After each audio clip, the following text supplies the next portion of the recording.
제목, 내 15억짜리 혼수 아파트가 시댁의 3대 가족 호텔이 되다. 제1장. 균열의 시작. 저는 27층 아파트의 통유리 창 앞에 서서 발 아래 개미처럼 움직이는 차량의 행렬을 내려다보고 있었습니다. 석양의 마지막 빛이 도시 전체를 황금빛으로 물들이고 있었죠. 서울 강남의 최고급 주상복합 300제곱미터, 약 90평에 달하는 이 펜트하우스는 부모님께서 제 25살 생일 선물로 주신 것이자 제가 독립적으로 디자인한 첫 작품이었습니다. 서연아, 부모님 모시고 집 보러 왔다. 현관문 쪽에서 박민준의 목소리가 들려왔고 곧이어 시끄러운 발걸음 소리가 뒤따랐습니다. 저는 미소를 지으며 돌아섰습니다. 제 약혼자인 민준이 그의 부모님과 몇몇 친척들을 이끌고 들어오는 모습이 보였죠. 민준은 오늘 제가 사준 짙은 남색 셔츠를 일부러 입어 더욱 훤칠해 보였습니다. 우리는 3년간의 연애 끝에 다음 달 드디어 결혼을 앞두고 있었습니다. 아버님, 어머님, 안녕하세요. 환영합니다. 제가 앞으로 나아가 맞이하자 시어머니가 될 분의 눈이 현관에 들어서는 순간부터 쉴 새 없이 집안을 훑어보는 것이 느껴졌습니다. 아이고, 이 집 정말 넓다. 시어머니는 과장된 감탄사를 내뱉으며 이탈리아 직수입 소파의 팔걸이를 손가락으로 쓸었습니다. 이거 얼마짜리야? 저는 미소를 잃지 않으려 애썼습니다. 부모님의 성이라 구체적인 액수는 저도 잘 몰라요. 시아버지는 어색하게 한쪽에 서 계셨고 민준의 고모와 외삼촌은 이미 참지 못하고 각 방을 돌아다니며 입으로 쯧쯧 소리를 내고 있었습니다. 안방에 개인 드레스룸이랑 욕실이 딸려있네. 이 욕조는 두 사람도 눕겠다. 안방에서 고모의 목소리가 들려왔습니다.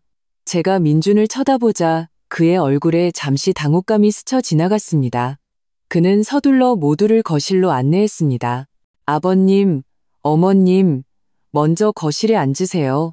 차랑 다과 준비했어요. 시어머니는 제 손을 잡아 소파에 앉혔는데 그 친밀함이 어딘가 부자연스러웠습니다. 서연아, 이제 우리도 한 가족이구나. 듣자 하니 민준이 신혼집을 너희 집에서 준비했다며? 사돈어른들이 정말 통이 크시구나. 엄마, 민준이 끼어들었습니다. 서연이가 외동딸이잖아요. 부모님이 당연히 최고로 해주고 싶으셨겠죠. 그렇지, 그렇지. 시어머니는 제 손등을 토닥이며 말했습니다.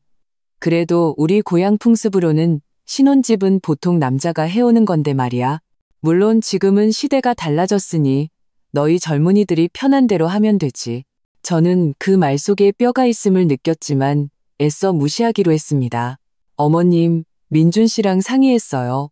이 집이 저희 둘 다 출퇴근하기 가깝고 인테리어도 저희 취향대로 해서 지내기 편할 것 같아서요.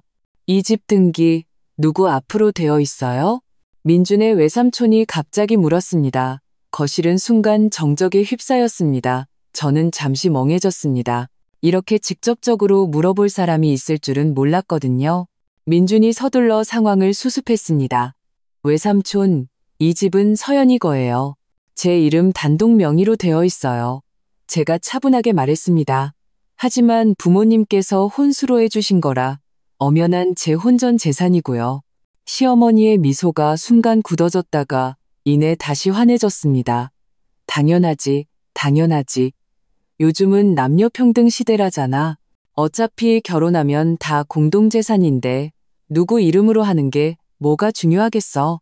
제가 법적으로는 그렇지 않다고 설명하려던 찰나 민준이 이미 화제를 돌렸습니다. 엄마, 저기 베란다 전망 좀 보세요. 테헤란로 스카이라인이 한눈에 다 보여요. 그들이 베란다를 구경하는 틈을 타 저는 한숨을 돌리고 주방으로 가서 다과를 준비했습니다. 민준이 따라 들어와 뒤에서 저를 껴안았습니다. 신경 쓰지 마. 우리 가족들이 좀 직설적이라 그래. 아기는 없어. 저는 그를 마주보며 돌아섰습니다. 어머님께서 이 집에 대해 무척 신경 쓰시는 것 같아. 그냥 9세대 생각이셔서 그래. 신혼집은 남자가 해와야 체면이 선다고 생각하시는 거지. 민주는 제 이마에 입을 맞추었습니다. 이상한 생각하지 마. 내가 사랑하는 건 너야. 그게 제일 중요해. 저는 고개를 끄덕이며 마음속에 의구심을 억눌렀습니다. 어쩌면 제가 너무 예민한 것일지도 모릅니다. 결혼은 두 가족의 결합이니 서로 적응하는 과정이 필요할 테니까요. 저녁 식사 때 민준의 친척들은 제가 공들여 고른 식탁에 둘러앉아 모든 음식에 찬사를 보냈습니다. 시어머니는 식사를 하면서 말했습니다. 서연아, 너 음식 솜씨가 정말 좋구나. 앞으로 주말마다 우리 다 같이 모여도 되겠네. 민준이 말이 네가 일이 바쁘다던데 아무리 바빠도 집안일은 챙겨야지. 안 그래? 엄마, 서연이는 회사 수석 디자이너라 야근이 잦아요. 민준이 해명했습니다. 저희 평소에는 이모님 불러서 밥해 먹어요. 사람을 부르면 돈 아깝게. 시어머니는 미간을 찌푸렸습니다. 나도 평생 집에서 밥해 먹고 살았는데 잘만 살았다. 여자는 말이야, 그래도 가정이 우선이어야지. 저는 젓가락을 쥔 손에 힘을 주며 미소를 유지했습니다. 어머님, 지금은 시대가 달라졌어요. 남자든 여자든 일과 가정의 균형을 맞춰야죠. 민준 씨도 요리 잘해요. 민준은 식탁 아래에서 제 손을 살짝 쥐며 지지의 뜻을 표했습니다. 하지만 시어머니의 다음 말은 제 마음을 무겁게 짓눌렀습니다. 너희가 애 낳으면 이 집이 더 시끌벅적해지겠구나. 나랑 내 아버지가 은퇴하면 여기 올라와서 애도 좀 봐주고 한동안 같이 살면 되겠네. 저는 민준을 바라보았습니다. 그가 뭔가 말해주길 바랐지만 그는 그저 웃으며 고개를 끄덕일 뿐이었습니다. 그럼 당연히 좋죠. 부모님 평생 고생하셨는데 이제 복 좀 누리셔야죠. 손님들이 떠난 후 저는 식탁을 치우며 민준에게 물었습니다. 어머님께서 한동안 와서 사시겠다는 게 무슨 뜻이야? 말 그대로지 뭐. 민준은 대수롭지 않게 말했습니다. 부모님이 모처럼 서울에 와서 며칠 지내시면서 우리랑 같이 시간 보내는 게 뭐 어때서? 며칠은 당연히 괜찮지. 저는 망설이며 말했습니다. 하지만 내가 걱정하는 건 혹시 장기간 머무실 생각이 있으신 건 아닌가 해서. 민준은 손에 든 접시를 내려놓았습니다. 이서연, 그분들은 내 부모님이야. 날 힘들게 키우셨어. 이제 좋은 환경에서 좀 즐기실 기회가 생겼는데 그게 무슨 문제야? 그리고 이 집 이렇게 넓은데 우리 둘만 사는 거 낭비라고 생각 안 해? 저는 민준의 반응이 이렇게 격렬할 줄은 몰랐습니다. 제가 부모님을 환영하지 않는다는 게 아니야. 다만 경계가 있었으면 좋겠어. 여긴 우리 집이고 난 사적인 공간이 필요해. 너 너무 이기적이다. 민준은 고개를 저었습니다. 가족끼리 뭘 그렇게 내 것을 따져? 우리 부모님은 널 친딸처럼 생각하시는데 넌 그렇게 그분들을 밀어내는구나. 이기적이라는 단어에 가슴이 찔렸습니다. 민준, 이건 이기적인 문제가 아니야. 우리 부모님께서 이렇게 좋은 집을 주신 건 우리가 우리만의 생활 공간을 가지길 바라셨기 때문이지 대가족을 초대하라고 주신 게 아니야. 민준은 한숨을 쉬며 태도를 누그러뜨렸습니다. 알았어. 아직 일어나지도 않은 일로 싸우지 말자. 우리 부모님 기껏해야 가끔 며칠 와서 지내시는 정도일 거야. 우리 둘만의 시간에 방해되지 않을 테니 됐지? 저는 고개를 끄덕였지만 마음속에는 불안감이 가시지 않았습니다. 창밖의 찬란한 도시 야경을 보며 문득 생각했습니다. 결혼은 정말 두 사람만의 일일까? 아니면 두 가족 간의 힘겨루기일까? 저는 민준과 사랑하는 것만으로 충분하다고 생각했는데 이제 보니 가정 환경과 가치관의 차이야말로 진정한 시험대일지도 모른다는 생각이 들었습니다. 그날 밤 침대에 누웠지만 민준은 금세 잠이 들었고 저는 뒤척이며 잠을 이루지 못했습니다.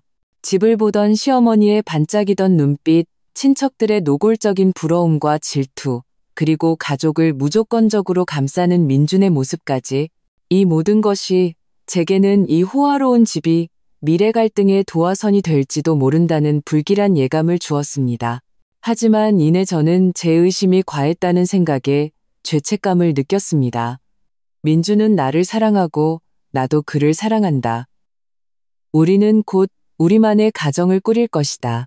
어쩌면 내가 좀 더 너그러워져야 하는지도 모른다. 결국 한 사람을 사랑한다는 것은 그의 가족을 포함한 모든 것을 받아들이는 것이니까. 저는 이런 복잡한 마음을 안고 서서히 잠에 빠져들었습니다. 이것이 단지 시작에 불과하며 더 큰 폭풍이 몰려오고 있다는 사실은 까맣게 모른 채 말입니다. 제2장 무너지는 경계. 결혼식이 끝나고 일주일 뒤 저와 민주는 몰디브 신혼여행에서 막 돌아왔습니다. 짐도 다 풀지 못한 채였죠. 햇살이 통유리창을 통해 쏟아져 들어왔고 저는 맨발로 부드러운 카펫을 밟으며 우리 두 사람만의 고요한 시간을 만끽하고 있었습니다. 자기야, 상의할 게 있는데. 민준이 뒤에서 저를 끌어안으며 어깨에 턱을 기댔습니다. 응? 저는 고개를 돌려 그를 보며 무의식적으로 그의 셔츠 단추를 만지작거렸습니다. 우리 부모님께서 막 은퇴하셔서 기분이 좀 안 좋으신가 봐. 며칠 모셔서 기분 전환도 시켜드릴 겸 여기서 지내게 해드리고 싶은데. 그의 말투는 마치 오늘 날씨를 이야기하는 것처럼 가벼웠습니다. 저는 몸을 돌려 그를 마주 보았습니다. 며칠인데? 한 일주일 정도? 아직 우리 신혼집 제대로 구경도 못 하셨잖아. 민주는 제 코에 입을 맞추었습니다.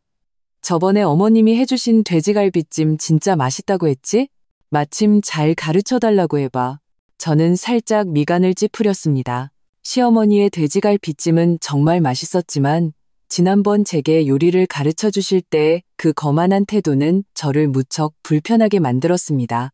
하지만 민준의 기대에 찬 눈빛을 보니 저는 결국 고개를 끄덕일 수밖에 없었습니다. 알았어. 딱 일주일만이야. 진짜? 지금 바로 전화드려야겠다.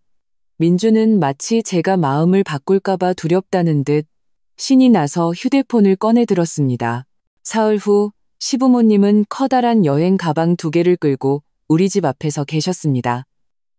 그 모습은 며칠 머무르러 온 것이 아니라 아예 이사를 온 것 같았습니다. 어머님, 아버님, 환영합니다. 제가 시어머니의 손에서 가방을 받아들자 손목이 시큰할 정도로 무거웠습니다. 시어머니는 거실로 직진해 구석구석을 훑어보았습니다. 이 소파는 방향을 좀 바꿔야겠다. 풍수지리적으로 그래야 좋아. 민준아, 오후에 아버지랑 같이 좀 옮겨라. 제가 무슨 말을 하려 입을 열자 민준이 제 손을 꾹 쥐며 고개를 저었습니다. 저는 할 말을 삼키고 이건 사소한 일이라고 스스로를 다독였습니다. 그날 저녁 저는 정성껏 저녁상을 차렸습니다. 시어머니는 생선조림을 한 입 맛보시더니 젓가락을 내려놓았습니다. 너무 싱겁다. 민준이는 어릴 때부터 짜게 먹는 걸 좋아했는데 아내가 돼서 남편 입맛도 모르다니. 엄마, 서연이가 건강 생각해서 그런 거예요. 민준이 수습하려 했습니다. 건강? 남자가 너무 싱겁게 먹으면 힘을 못 써. 시어머니는 그의 말을 자르고 주방으로 가 간장을 가져와 각자의 밥그릇에 한가득 부었습니다. 자, 먹어봐. 이래야 맛이 나지. 간장으로 검게 물든 밥을 보자 식욕이 싹 사라졌습니다. 민준이 식탁 아래에서 발로 저를 툭툭 쳤고 그의 눈빛에는 애원이 담겨 있었습니다. 저는 억지로 몇 숟갈 뜨다가 처리할 업무 메일이 있다는 핑계로 서재로 피했습니다. 다음 날은 월요일이었습니다. 저는 중요한 디자인 시안을 제출해야 해서 아침 6시에 일어나 출근 전에 마지막으로 확인하려 했습니다. 서재 문을 열자 저는 그 자리에 얼어붙었습니다. 잠옷차림의 시아버지가 제 컴퓨터 앞에 앉아 계셨고 화면에는 장기 게임이 켜져 있었습니다. 아버님, 제가 컴퓨터를 좀 써야 하는데요. 저는 최대한 예의를 지키려 했습니다. 잠깐만. 이 판 거의 다 끝났어. 시아버지는 고개도 돌리지 않고 말했습니다. 저는 문 앞에 서서 시간이 흘러가는 것을 지켜보았습니다. 7시 반이 되어서야 시아버지는 자리에서 일어나 제 어깨를 두드렸습니다. 너희 집 컴퓨터 속도 한번 빠르구나. PC방 것보다 낫네.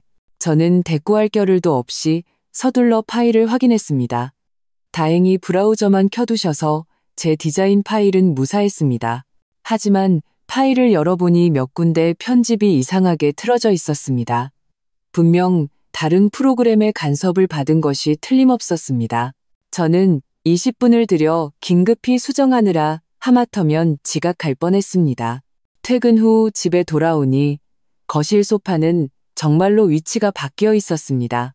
현관문을 정면으로 마주보는 배치였는데 제가 애초에 공들여 디자인한 공간감을 완전히 망쳐놓았습니다. 더 최악인 것은 제가 소장하던 이탈리아 수입 크리스털 잔 세트가 장식장에서 꺼내져 아무렇게나 테이블 위에 놓여 있었고 그중 한 잔의 입구에는 이미 미세한 금이가 있었다는 것입니다. 어머님, 이 잔들은 굉장히 귀한 거예요. 저는 마음이 아파 손상된 부분을 확인했습니다. 아이고, 잔 몇 개 가지고 뭘 그래. 내 시아버지 옛날 친구분이 오셨는데 그래도 번듯한 걸로 대접해야지. 시어머니는 대수롭지 않게 손을 저었습니다. 참, 내일 내 큰고모랑 그 딸이 서울에 병원 진료 보러 온다더라. 며칠 우리 집에 와서 묵으라고 했으니 손님방 좀 치워놔라. 저는 충격을 받아 민준을 쳐다보았습니다. 그는 제 시선을 애써 외면하며 휴대폰만 만지작거렸습니다. 그날 밤 침대에서 저는 그에게 등을 돌리고 한마디도 하지 않았습니다. 서연아, 그러지 마. 민준이 마침내 참지 못하고 입을 열었습니다. 우리 부모님 모처럼 기분 좋아 보이시는데 네가 좀 맞춰줄 수 없겠어? 맞춰줘. 저는 돌아누웠습니다. 민준, 여긴 우리 집이야. 비즈니스 호텔이 아니라고. 당신 부모님은 말도 없이 가구를 옮기고 내 귀중품을 함부로 쓰고 이제는 친척까지 데려오시겠대. 우리 분명히 일주일만 머무르기로 했잖아. 우리 친고모시잖아. 병원에 오셨는데 그럼 호텔에서 묵으시라고 해? 민주는 목소리를 높였습니다. 이서연, 너 왜 이렇게 냉정해졌어? 저는 화가 나 온몸이 떨렸지만 어떻게 반박해야 할지 몰랐습니다. 민준의 도덕적 압박 앞에서 개인의 경계를 지키려는 모든 말은 그저 냉정하고 이기적인 것으로 치부될 뿐이었습니다. 다음 날 저는 일부러 야근을 하고 늦게 집에 들어갔습니다. 문을 열자 거실은 담배 연기로 자욱했습니다. 민준의 외삼촌들과 사촌형들이 고스톱을 치고 있었고 소주병과 담배꽁초가 여기저기 널려 있었습니다. 제가 아끼는 실크 쿠션은 바닥에 아무렇게나 던져져 있었고 그 위에는 정체 모를 얼룩이 묻어 있었습니다. 서연이 왔구나. 민준의 큰고모가 반갑게 인사했습니다. 자, 이리 와. 밥 남겨놨어. 저는 억지 미소를 지으며 침실로 도망치듯 들어갔습니다. 민준은 없었고 제 침대 위에는 낯선 사람들의 외투와 가방이 가득 쌓여 있었습니다. 욕실에서는 제 화장품들이 구석으로 밀려나 있었고 세면대 위에는 저렴한 대용량 목욕용품들이 자리를 차지하고 있었습니다. 저를 가장 절망시킨 것은 20만 원이 넘는 제 실크 가운이 축축한 샤워실에 아무렇게나 걸려 엉망으로 구겨져 있었다는 사실입니다. 그날 밤 저와 민주는 결혼 후 처음으로 격렬하게 다퉜습니다. 결국 그가 딱 사흘만 머물게 하겠다는 약속을 받아내는 것으로 싸움은 끝났습니다. 사흘 후 고모와 사촌 동생은 정말로 떠났지만 시부모님은 떠날 기미를 전혀 보이지 않았습니다. 더 최악인 것은 금요일 오후 제가 회사에서 회의를 하고 있는데 휴대폰이 갑자기 울렸습니다. 관리사무소에서 온 전화였습니다. 이서연님, 혹시 댁에 여러 명 출입하도록 허락하셨습니까? 그분들이 열쇠를 가지고 계시긴 한데 확인이 필요할 것 같아서요. 제 심장이 쿵 내려앉았습니다. 몇 명이나요? 대략 4-5분 정도 됩니다. 노인 2분과 젊은 분들 몇 명인데 남편분 친척이라고 하시더군요. 저는 즉시 민준에게 전화를 걸었습니다. 그의 목소리는 태평했습니다. 아, 우리 누나랑 조카들이 서울에 놀러 왔어. 부모님이 우리 집에 와서 며칠 묵으라고 하셨대. 내가 회사에 있어서 그냥 엄마한테 열쇠를 드렸어. 박민준. 저는 목소리를 낮춰 말했습니다. 우리 이 문제에 대해 얘기했었잖아. 주말 이틀뿐이야. 월요일 되면 바로 갈 거야. 민준은 짜증 섞인 목소리로 말했습니다. 너 좀 유난 떨지 않을 수 없어? 회의가 끝나자마자 저는 차를 몰아 집으로 향했습니다. 문을 열자 눈앞의 광경에 피가 거꾸로 솟는 것 같았습니다. 민준의 눈안에 가족 4명이 제 식탁에 앉아 밥을 먹고 있었습니다. 두 아이는 서로 쫓아다니며 장난을 쳤고 기름 묻은 작은 손이 제 값비싼 벽지에 선명한 자국을 남겼습니다. 그리고 제 안방은 시부모님께서 차지하고 계셨습니다. 어머, 재수 씨 왔네. 민준의 누나가 반갑게 인사했습니다. 엄마가 너 일 바쁘다고 해서 우리끼리 먼저 먹었어. 주방에 밥 남았으니까 알아서 데워 먹어. 저는 문 앞에 서서 손가락이 손바닥을 파고들도록 꽉 쥐었습니다. 시어머니가 안방에서 걸어 나오셨는데 제 실크 잠옷을 입고 계셨습니다. 그건 제가 지난달에 막 산 한정판이었습니다. 서연아, 민준이가 네가 며칠 더 묵어도 된다고 동의했다더라. 그녀는 빙그레 웃으며 말했습니다. 내가 보니까 안방이 햇볕이 잘 들어서 나랑 내 아버지 낡은 무릎에 좋을 것 같아서 말이야. 우리가 여기서 지내기로 했다. 너희 젊은이들은 작은 방에서 지내도 괜찮지? 저는 심호흡을 하며 그 자리에서 폭발하지 않으려 애썼습니다. 밤에 민준이 돌아오자 저는 그를 서재로 끌고 갔습니다. 이건 내가 감당할 수 있는 한계를 넘어섰어.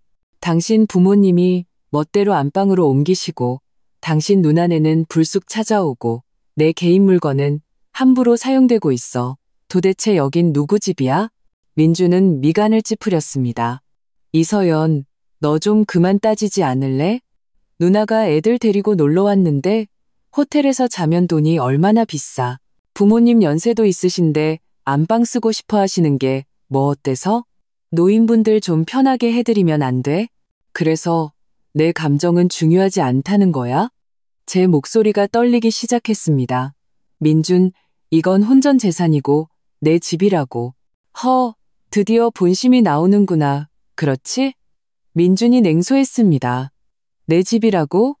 그래서 난 이 집에서 발언권도 없다는 거네? 이서연, 네가 이런 사람인 줄은 정말 몰랐다. 저는 할 말을 잃었습니다. 민준의 논리 속에서 제 개인 공간과 물건을 지키려는 행동은 너와 나를 가르는 죄악이 되어버렸습니다. 그날 밤 우리는 작은 방의 작은 침대에서 등을 돌리고 누웠습니다. 우리 사이에는 마치 은하수 같은 강이 흐르는 듯 했습니다. 다음 날 아침, 저는 모두가 일어나기 전에 몰래 집안 상황을 점검했습니다. 서재는 임시 침실로 바뀌어 있었고 제 디자인 자료들은 구석에 아무렇게나 쌓여 있었습니다. 주방에서는 제가 소장하던 일본산 도자기 그릇들이 일상 식기처럼 사용되고 있었고 그중 한 접시에는 이미 금이가 있었습니다. 베란다에서 제가 정성껏 키우던 다육이들은 아이들의 장난감에 맞아 엉망이 되어 있었습니다. 저를 가장 마음 아프게 한 것은 옷장을 열었을 때 제가 아끼던 옷 몇 벌이 사라진 것을 발견한 순간이었습니다. 마침 지나가던 민준의 누나가 아무렇지 않게 말했습니다. 아, 우리 딸이 학교 학예회 때문에 옷 몇 벌 빌려갔어. 애들이 다 그렇지 뭐. 예쁜 치마 좋아하잖아. 저는 더 이상 참을 수 없었습니다. 제 허락 없이 제 개인 물건에 손대지 마세요. 누나의 얼굴이 굳어졌습니다. 어머, 옷 몇 벌 가지고 뭘 그래. 민준이가 너 어릴 때부터 곱게만 자라서 세상 물정 모른다고 하더니 내가 안 믿었거든. 시어머니가 소리를 듣고 달려와 상황을 파악한 후 딸을 나무라기는커녕 오히려 저를 꾸짖었습니다. 서연아, 한 가족끼리 그런 말 하는 거 아니다. 내 물건 조카들이 좀 쓰면 어때서?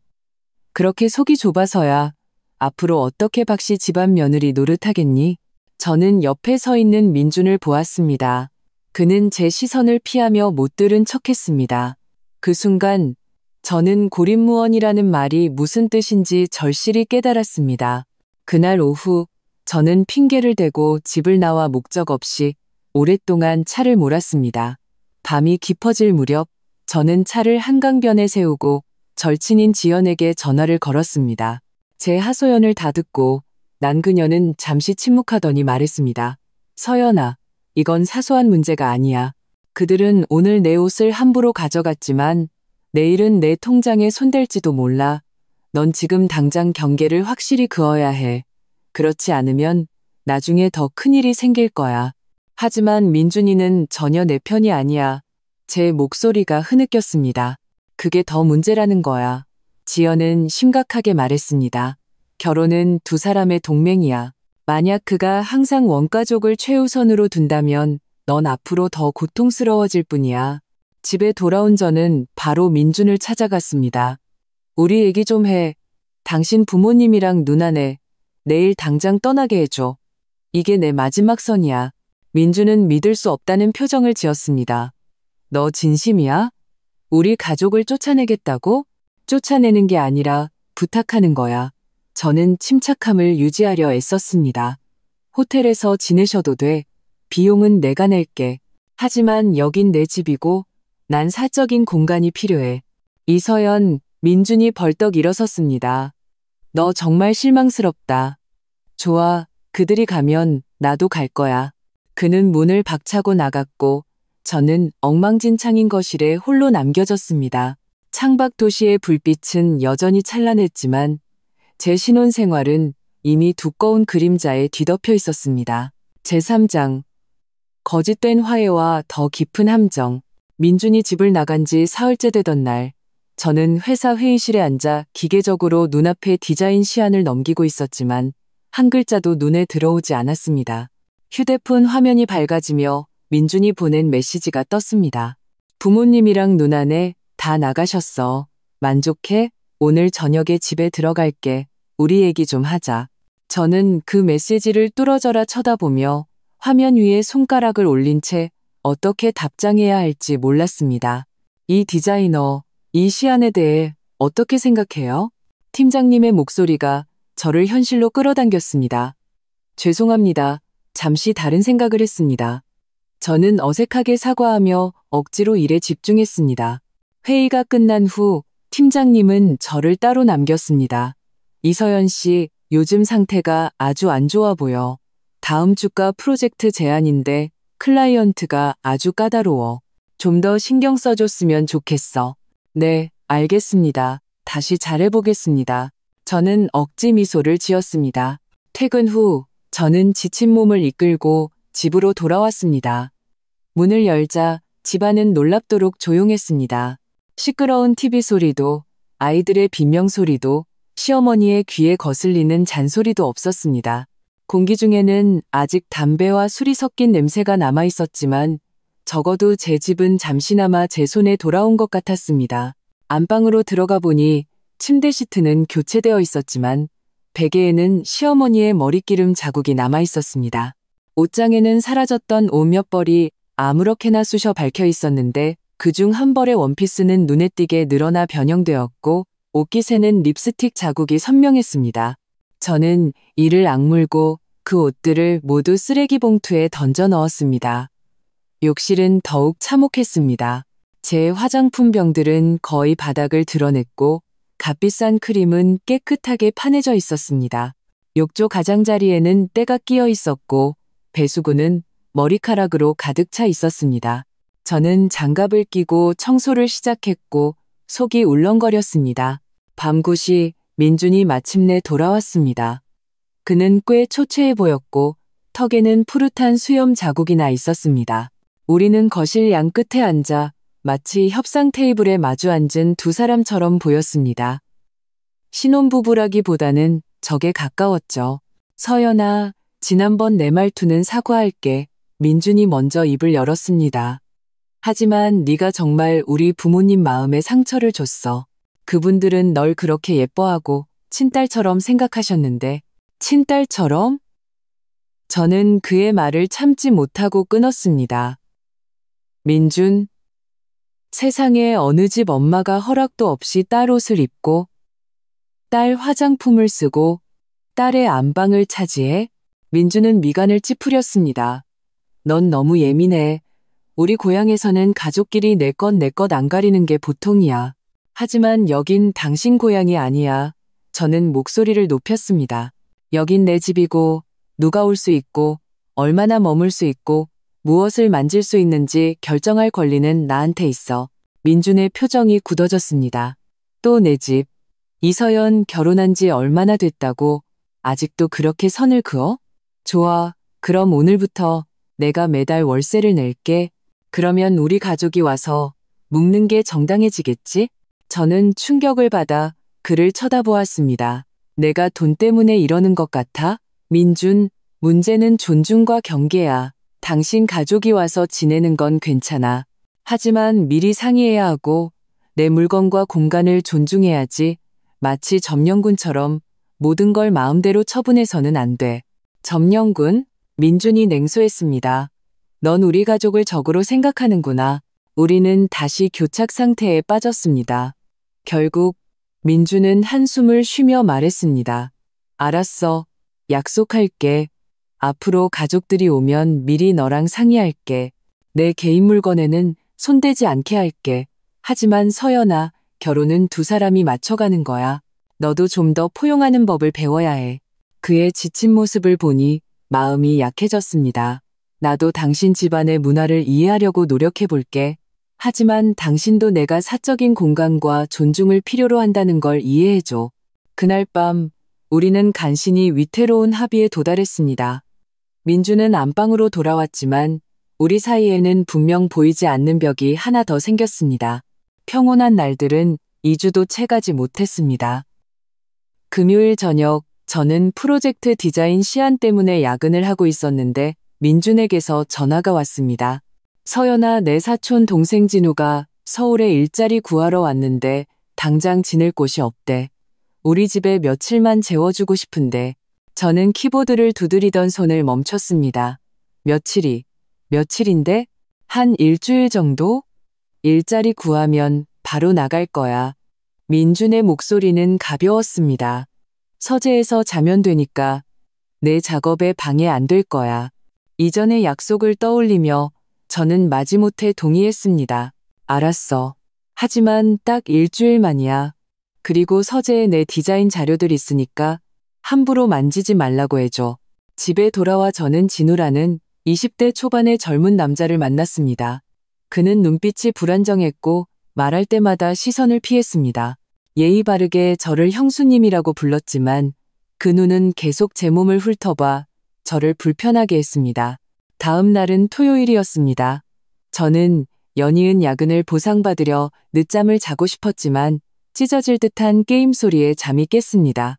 서재 문을 열자 저는 우통을 벗은 진우가 제 컴퓨터 앞에 앉아 있는 것을 보았습니다.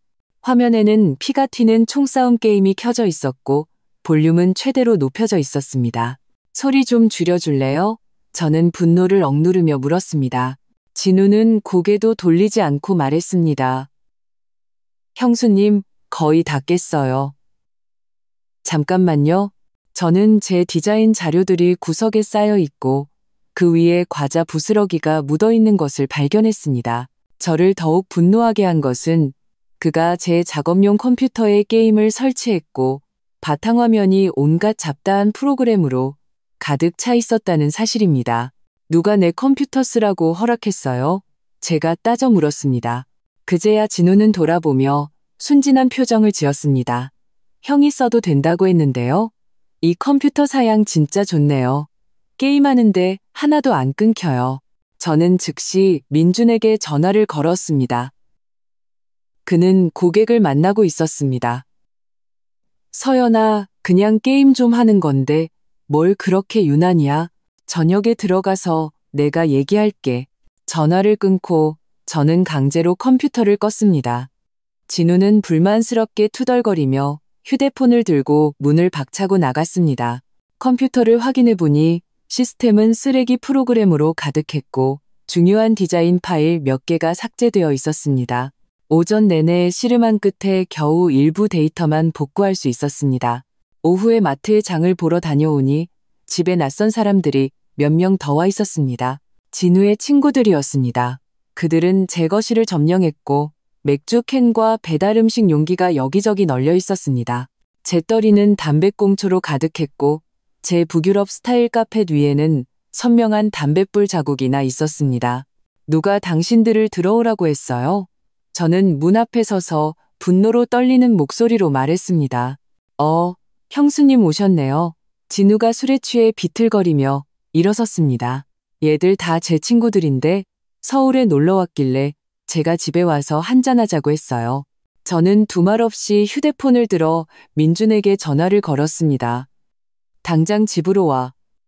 안 그러면 나 경찰에 신고할 거야. 30분 후 민준이 허둥지둥 달려왔습니다. 그의 친구들은 이미 사라졌지만 그들이 남긴 아수라장은 처참했습니다. 진우는 소파에 누워 쿨쿨 잠들어 있었고 술 냄새가 진동했습니다. 이것 좀 봐. 저는 망가진 카펫, 더러워진 소파, 기름때로 얼룩진 테이블을 가리켰습니다. 이게 당신이 말한 방해하지 않을 거라는 거야? 민준, 우리 경계 문제에 대해 얘기했었잖아. 민준은 미간을 찌푸렸습니다. 내가 혼낼게. 하지만 너도 너무 면박을 줬어. 다짜고짜 경찰에 신고하겠다고 하다니. 면박? 저는 기가 막혀 헛웃음을 쳤습니다. 당신 사촌 동생이 낯선 사람들을 우리 집에 데려와 파티를 열고 내 물건을 망가뜨렸는데 내가 그에게 면박을 주면 안 된다는 거야? 됐어. 내가 처리할게. 민주는 짜증스럽게 손을 저었습니다. 내일 당장 내보낼 거야. 다음 날 민주는 정말로 진우에게 짐을 싸게 했습니다. 하지만 그가 떠나기 전 저는 현관에서 그가 민준에게 하는 말을 들었습니다. 형, 형수님 성격 장난 아니네. 형, 집에서 기모 펴고 살겠다. 큰어머니 말씀이 맞았어. 이 집 형수님 명의로 된 게 문제라니까. 민준이 나직이 무언가 말했지만 저는 듣지 못했습니다. 하지만 그 말은 칼이 되어 제 심장에 박혔습니다. 박씨 집안 사람들 눈에 저는 안주인이 아니라 재산을 독차지한 악녀였던 것입니다. 그날 밤 저는 서재에서 진우가 어지럽힌 파일들을 혼자 정리하다가 서랍 깊숙한 곳에서 봉투 하나를 발견했습니다. 열어보니 안에는 예비 열쇠 몇 개가 들어있었습니다. 분명 민준이 저 몰래 집 열쇠를 복사한 것이었습니다. 누구에게 주었을지는 감히 상상하고 싶지도 않았습니다. 저는 어둠 속에 앉아 소리 없이 눈물을 흘렸습니다. 결혼한 지 2달도 채 되지 않았는데 제 집과 제 결혼은 이미 만신창이가 되어 있었습니다. 더 무서운 것은 저는 민준이 사랑하는 것이 과연 나 자신인지 아니면 내 집과 내 집안 배경인지 의심하기 시작했다는 것입니다. 다음 날 아침 저는 결심을 했습니다. 저는 금고를 하나 사서 모든 귀중품과 중요 서류를 잠갔습니다. 휴대폰에 새해 앨범을 만들어 집에서 파손된 물건들을 기록하기 시작했습니다. 그리고 관리사무소에 연락해 모든 방문객은 반드시 재확인을 거쳐야만 출입할 수 있도록 요청했습니다. 민준이 왜 그러냐고 물었을 때 저는 그의 눈을 똑바로 쳐다보며 말했습니다. 내 집을 지키기 위해서야. 당신이 경계를 세우길 원하지 않으니 나 혼자라도 해야겠어. 민준의 표정은 복잡 미묘했습니다. 그는 결국 한숨을 쉬며 자리를 떴습니다. 저는 알았습니다. 경계에 대한 이 줄다리기는 이제 막 시작되었다는 것을요. 제사장, 마지막 한 방울과 무너진 댐. 프로젝트 제안 발표 전날 회사에서는 저를 부산으로 출장 보내 클라이언트와 직접 디자인 시안을 협의하기로 결정했습니다. 이것은 평범한 출장이었지만 저를 무너뜨린 마지막 한 방울이 되었습니다. 출장 당일 아침 저는 짐을 챙기며 민준에게 신신당부했습니다. 나 몰래 돌아올 거야. 이틀 동안 아무도 집에 들이지 마. 특히 당신 사촌 동생 같은 친구들은 절대 안 돼. 민준은 짜증스럽게 고개를 끄덕였습니다. 알았어. 벌써 3번이나 말했잖아. 부산에 도착한 후 저는 일에 온전히 몰두했습니다. 시안 보고는 성공적이었고 클라이언트는 그 자리에서 계약서에 서명했습니다. 축하 회식 자리에서 팀장님은 제 어깨를 두드리며 말했습니다. 이 디자이너 역시 해낼 줄 알았어. 이번 분기 보너스 두둑하게 받을 거야. 기뻐해야 할 순간이었지만 저는 왠지 모르게 마음이 불안했습니다. 식사 후 저는 동료들의 2차 제안을 거절하고 바로 호텔로 돌아왔습니다. 휴대폰을 열어보니 민준에게서 온 메시지는 하나도 없었습니다. 저는 잠시 망설이다가 그에게 전화를 걸었지만 한참 동안 받지 않았습니다. 다음 날 정오 클라이언트의 일정이 갑자기 변경되어 회의가 취소되었습니다. 저는 즉시 비행기표를 변경하고 민준에게 깜짝 선물을 해주기 위해 예정보다 일찍 집으로 돌아가기로 결정했습니다. 그가 제가 이 프로젝트를 위해 얼마나 많은 밤을 새웠는지 안다면 분명 마음 아파할 것이라고 생각했죠. 집 문을 열었을 때는 이미 저녁 무렵이었습니다. 집안은 칠흑같이 어두웠습니다. 저는 더듬거리며 불을 켰고 눈앞의 광경의 피가 순간적으로 멎는 것 같았습니다. 거실에는 낯선 짐들이 가득 쌓여 있었고 식탁에는 먹다 남은 배달 음식 용기와 소주병들이 널려 있었습니다. 공기 중에는 담배와 술, 땀, 냄새가 뒤섞여 진동했습니다. 저를 가장 충격에 빠뜨린 것은 안방 문틈으로 새어나오는 불빛과 함께 들려오는 시어머니의 익숙한 큰 목소리였습니다. 저는 떨리는 손으로 문을 열었습니다. 시부모님께서 제 침대에 편안히 기대 누워 계셨고 침대 머리맡에는 제 결혼 사진이 놓여 있었습니다. 그런데 액자 속 저와 민준의 사진은 그들의 가족 사진으로 바뀌어 있었습니다. 서연아, 네가 어떻게 벌써 왔니? 시어머니가 놀라 몸을 일으켰습니다. 그녀는 제 실크 잠옷을 입고 있었습니다. 여긴 제 방이에요. 저는 한자 또박또박 말했습니다. 제 목소리는 제 자신도 낯설 정도로 차가웠습니다. 아이고, 민준이가 네가 일주일 출장 갔다고 해서 안방 비워두는 것도 아깝고 해서. 시어머니는 멋쩍게 웃으며 해명했지만 일어날 생각은 전혀 없어 보였습니다. 저는 몸을 돌려 방을 뛰쳐나와 다른 공간들을 하나씩 확인했습니다. 작은 방에는 민준의 누나와 두 아이가 자고 있었고 서재는 임시 침실로 바뀌어 사촌 동생 진우의 짐이 떡하니 놓여 있었습니다. 심지어 제가 공들여 디자인한 드레스룸에도 낯선 사람들의 옷가지가 가득 쌓여 있었습니다. 제 옷장은 마구 뒤져져 엉망이었고 가장 비싼 코트와 가방 몇 개가 보이지 않았습니다. 저는 떨리는 손으로 민준에게 전화를 걸었습니다. 이번에는 받았습니다. 서연아, 무슨 일이야? 집으로 와. 지금 당장. 저는 이를 악물고 이 몇 마디를 뱉어낸 뒤 전화를 끊었습니다. 20분 후 민준이 허둥지둥 달려왔습니다. 제 싸늘한 얼굴을 보고 그는 확연히 당황했습니다. 서연아, 내 설명 좀 들어봐. 무슨 설명? 저는 집안의 아수라장을 가리켰습니다. 당신 부모님이 왜 또 내 안방을 차지했는지 설명해봐. 당신 누나네는 왜 불쑥 찾아왔는지. 당신 사촌 동생은 어떻게 또 돌아왔는지. 아니면 내 옷장에서 사라진 옷과 가방에 대해 설명해보라고. 민준이 제 손을 잡으려 했습니다. 부모님이 네가 보고 싶어서 특별히 오신 거야. 누나는 애들 데리고 서울에 병원 검사 받으러 왔는데 호텔은 너무 비싸잖아. 진우는 일자리를 구했는데 아직 월급을 못 받아서. 됐어. 저는 그의 손을 뿌리쳤습니다. 민준, 우리 경계 문제에 대해 수없이 얘기했어. 넌 매번 알았다고 약속해놓고 돌아서면 당신 가족들이 내 마지막 선을 짓밟도록 내버려뒀어. 시어머니가 어느새 안방문 앞에 서서 끼어들었습니다. 서연아, 내 그 말은 틀렸다. 아들 집이 곧 부모 집이지. 우리가 며칠 좀 묵는 게 뭐 어때서? 내 그 옷이랑 가방, 내 형님이 동창회 간다고 빌려간 거야. 안 돌려줄 것도 아니고. 저는 그제야 제 물건들을 민준의 누나가 가져다 썼다는 것을 알았습니다. 뜨거운 피가 머리로 치솟았습니다. 그건 제 개인 물건이에요. 수백만 원짜리라고요. 누가 함부로 가져가라고 허락했어요? 낡은 옷 몇 벌 가지고 뭘 그렇게 소리를 질러? 시어머니의 얼굴도 굳어졌습니다. 우리 아들이 너 같은 거한테 장가간 게 정말 팔자사납다. 자기 가족도 못 알아보는 걸 데려와서. 엄마, 그만하세요. 민준이 막으려 했지만 이미 늦었습니다. 저는 심호흡을 하고 결정을 내렸습니다. 박민준, 선택지를 2개 줄게. 첫째, 1시간 안에 당신 가족들 전부 내보내.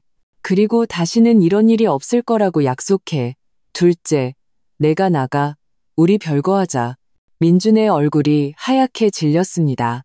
서연아, 진정해. 나 아주 진정했어. 제가 차분하게 말했습니다.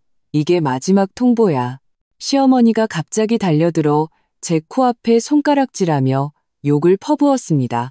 좋다, 이서연. 결혼한 지 얼마나 됐다고 감히 내 아들을 협박해? 배짱 있으면 네가 나가. 이 집 비록 내 이름으로 되어 있지만 결혼했으니 우리 아들한테도 반은 있는 거야. 저는 냉소했습니다. 어머님, 먼저 혼인법부터 좀 알아보고 오시는 게 좋겠네요. 이 집은 제 혼전 재산이라 어머님 아드님과는 단 1원도 관계없어요. 이 말은 마치 벌집을 쑤신 것 같았습니다. 시어머니는 바닥에 주저앉아 통곡하기 시작했습니다. 웬수야, 웬수. 우리 아들이 대체 어떤 여자를 데려온 거야. 부모도 집에 못 들어오게 하네. 민주는 어쩔 줄 몰라 하며 중간에 서서 저와 그의 어머니를 번갈아 보다가 결국 선택을 했습니다. 그는 몸을 숙여 시어머니를 위로했습니다. 엄마, 이러지 마세요. 일어나서 말씀하세요. 저는 이 광경을 보며 심장이 얼어붙는 것 같았습니다. 조용히 몸을 돌려 서재로 들어가 제 업무 서류와 필수품들을 챙기기 시작했습니다. 민준이 따라 들어와 제 손목을 잡았습니다. 서연아, 이러지 마. 부모님 연세도 있으신데 충격받으시면 안 돼. 저는 그의 손을 뿌리쳤습니다. 민준, 내가 이러는 게 아니야. 당신 내 가족 전부가 계속 내 마지막 선을 시험하고 있었어. 난 너한테 수없이 기회를 줬지만 넌 매번 당신 가족 편에 섰어. 이제 내가 빠져줄게. 여행 가방을 끌고 집을 나설 때 시어머니의 울음소리는 승리의 선언처럼 변해 있었습니다. 가라고 해. 어디 얼마나 버티나 보자. 민준아, 저런 며느리는 제대로 길들여야 해. 저는 뒤도 돌아보지 않고 엘리베이터로 들어섰습니다. 눈물이 마침내 툭 터진 듯 쏟아졌습니다. 엘리베이터 문이 닫히는 순간 저는 제가 단지 집 한 채를 떠나는 것이 아니라 잘못된 결혼 생활 자체를 떠나고 있다는 것을 느꼈습니다. 부모님 댁에 여행 가방을 끌고 한밤중에 돌아오니 부모님은 무척 놀라셨습니다. 제 설명을 다 들으신 아버지는 화가 나 얼굴이 파래지셨고 어머니는 마음 아파하며 저를 끌어안으셨습니다. 진작에 박서방네 집안이 이상하다고 생각했는데 이 정도일 줄은 몰랐구나. 그날 밤 저는 제 처녀 시절 침대에 누워 뒤척였습니다. 휴대폰이 밝아지며 민준이 보낸 장문의 메시지가 도착했습니다. 대략적인 내용은 제가 사람들 앞에서 자기 엄마에게 망신을 주어서는 안 됐다는 것, 지금 온 가족이 자기를 불효막심한 며느리를 얻었다고 비난하고 있다는 것, 그리고 내일 돌아와서 사과하라는 것이었습니다. 저는 답장하지 않고 휴대폰을 무음으로 바꾼 뒤 돌아누워 잠을 청했습니다. 이상하게도 마음은 아팠지만 전례 없는 해방감을 느꼈습니다. 마치 무거운 짐을 내려놓은 것 같았죠. 제5장, 반격과 각성. 다음 날 아침, 저는 곧장 회사로 출근했습니다. 팀장님은 저를 보고 놀라셨습니다. 이틀 휴가 준 거 아니었어요? 집에 좀 일이 있어서요. 오히려 일하는 게 마음이 편해요. 저는 억지 미소를 지었습니다. 점심때 친구 지연이가 저를 불러내 밥을 사주었습니다. 제 사정을 다 듣고 난 그녀는 젓가락을 내려놓고 심각하게 말했습니다. 서연아, 이건 보통의 가정불화가 아니야. 이건 명백한 착취고 괴롭힘이야. 넌 반드시 너 자신을 지켜야 해. 그녀는 제게 이혼 전문 변호사 친구를 소개해 주었습니다. 오후에 저는 짬을 내어 그장 변호사님을 만났습니다.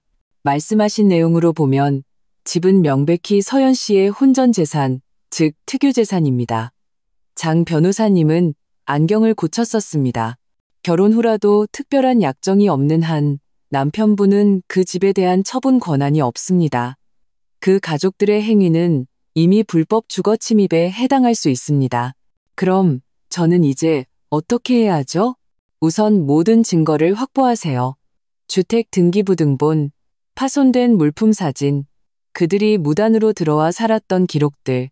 장 변호사님은 제게 목록을 건네주었습니다. 그리고 만약 이혼을 원하신다면 제가 합의서 초안을 도와드릴 수 있습니다. 아직 결혼 생활을 되돌리고 싶으시다면 반드시 엄격한 경계를 설정해야 합니다. 저는 그 목록을 쥔 채 마음속으로 갈등했습니다. 이혼이라는 두 글자는 너무 무거웠지만 이런 결혼 생활을 계속하는 것은 저를 질식시킬 것 같았습니다. 집으로 돌아오는 길에 민준에게서 또 전화가 왔습니다. 이번에는 그의 목소리가 한결 부드러웠습니다. 서연아, 부모님이랑 누나 다 갔어. 우리 제대로 얘기 좀 하자. 응? 다시는 이런 일 없도록 약속할게. 그의 익숙한 목소리를 듣자 제 마음이 또다시 약해졌습니다. 어쩌면 한 번 더 기회를 줘야 할지도 모른다. 결국 우리는 결혼한 지 이제 겨우 몇 달밖에 안 됐고 결혼은 맞춰가는 과정이 필요한 것이니까요. 제가 침묵하자 민주는 계속해서 말했습니다. 사랑해, 서연아. 그동안 내가 내 감정을 너무 무시했어. 정말 미안해. 만회할 기회를 한 번만 줘. 제발. 결국 저는 주말에 집에 돌아가 그와 마주 앉아 이야기하기로 동의했습니다. 전화를 끊고 저는 긴 한숨을 내쉬었습니다. 어쩌면 이번 위기가 우리 결혼의 전환점이 될 수 있을지도 모른다고 생각했습니다. 그러나 저는 상상도 못했습니다. 저를 기다리고 있던 것은 민준의 뉘우침이 아니라 더 큰 함정이었다는 것을요. 토요일 아침, 저는 여행 가방을 끌고 제 아파트로 돌아왔습니다. 문을 열자 집안은 놀랍게도 깨끗했고 공기 중에는 은은한 향기까지 감돌았습니다.